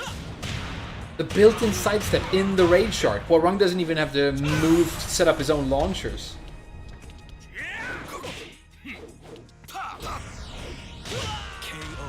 Alright. Some great games there at the end. We'll get the TGP back from Bob real soon. Don't worry about it. You can tell it's gonna happen, right? How you guys feeling? Yeah, YouTube is feeling more like home. It's exactly the same reason I do it, dude. Exact same reason I do it. Arata entered Evo and he was a green rank. Yeah, I mean, the top guy who's like directing and invented the franchise, he doesn't have to be good at the game. I'm not demanding that, you know, I'm not delusional. But it would be sick if some of the people who work on the game were actually high-level players. I think that would be so healthy.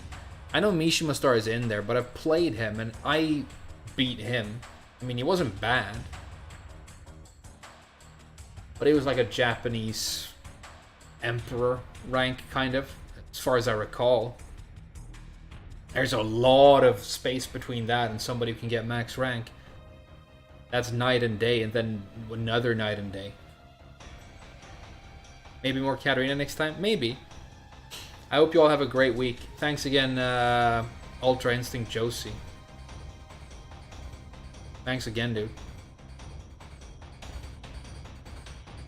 Man, super generous.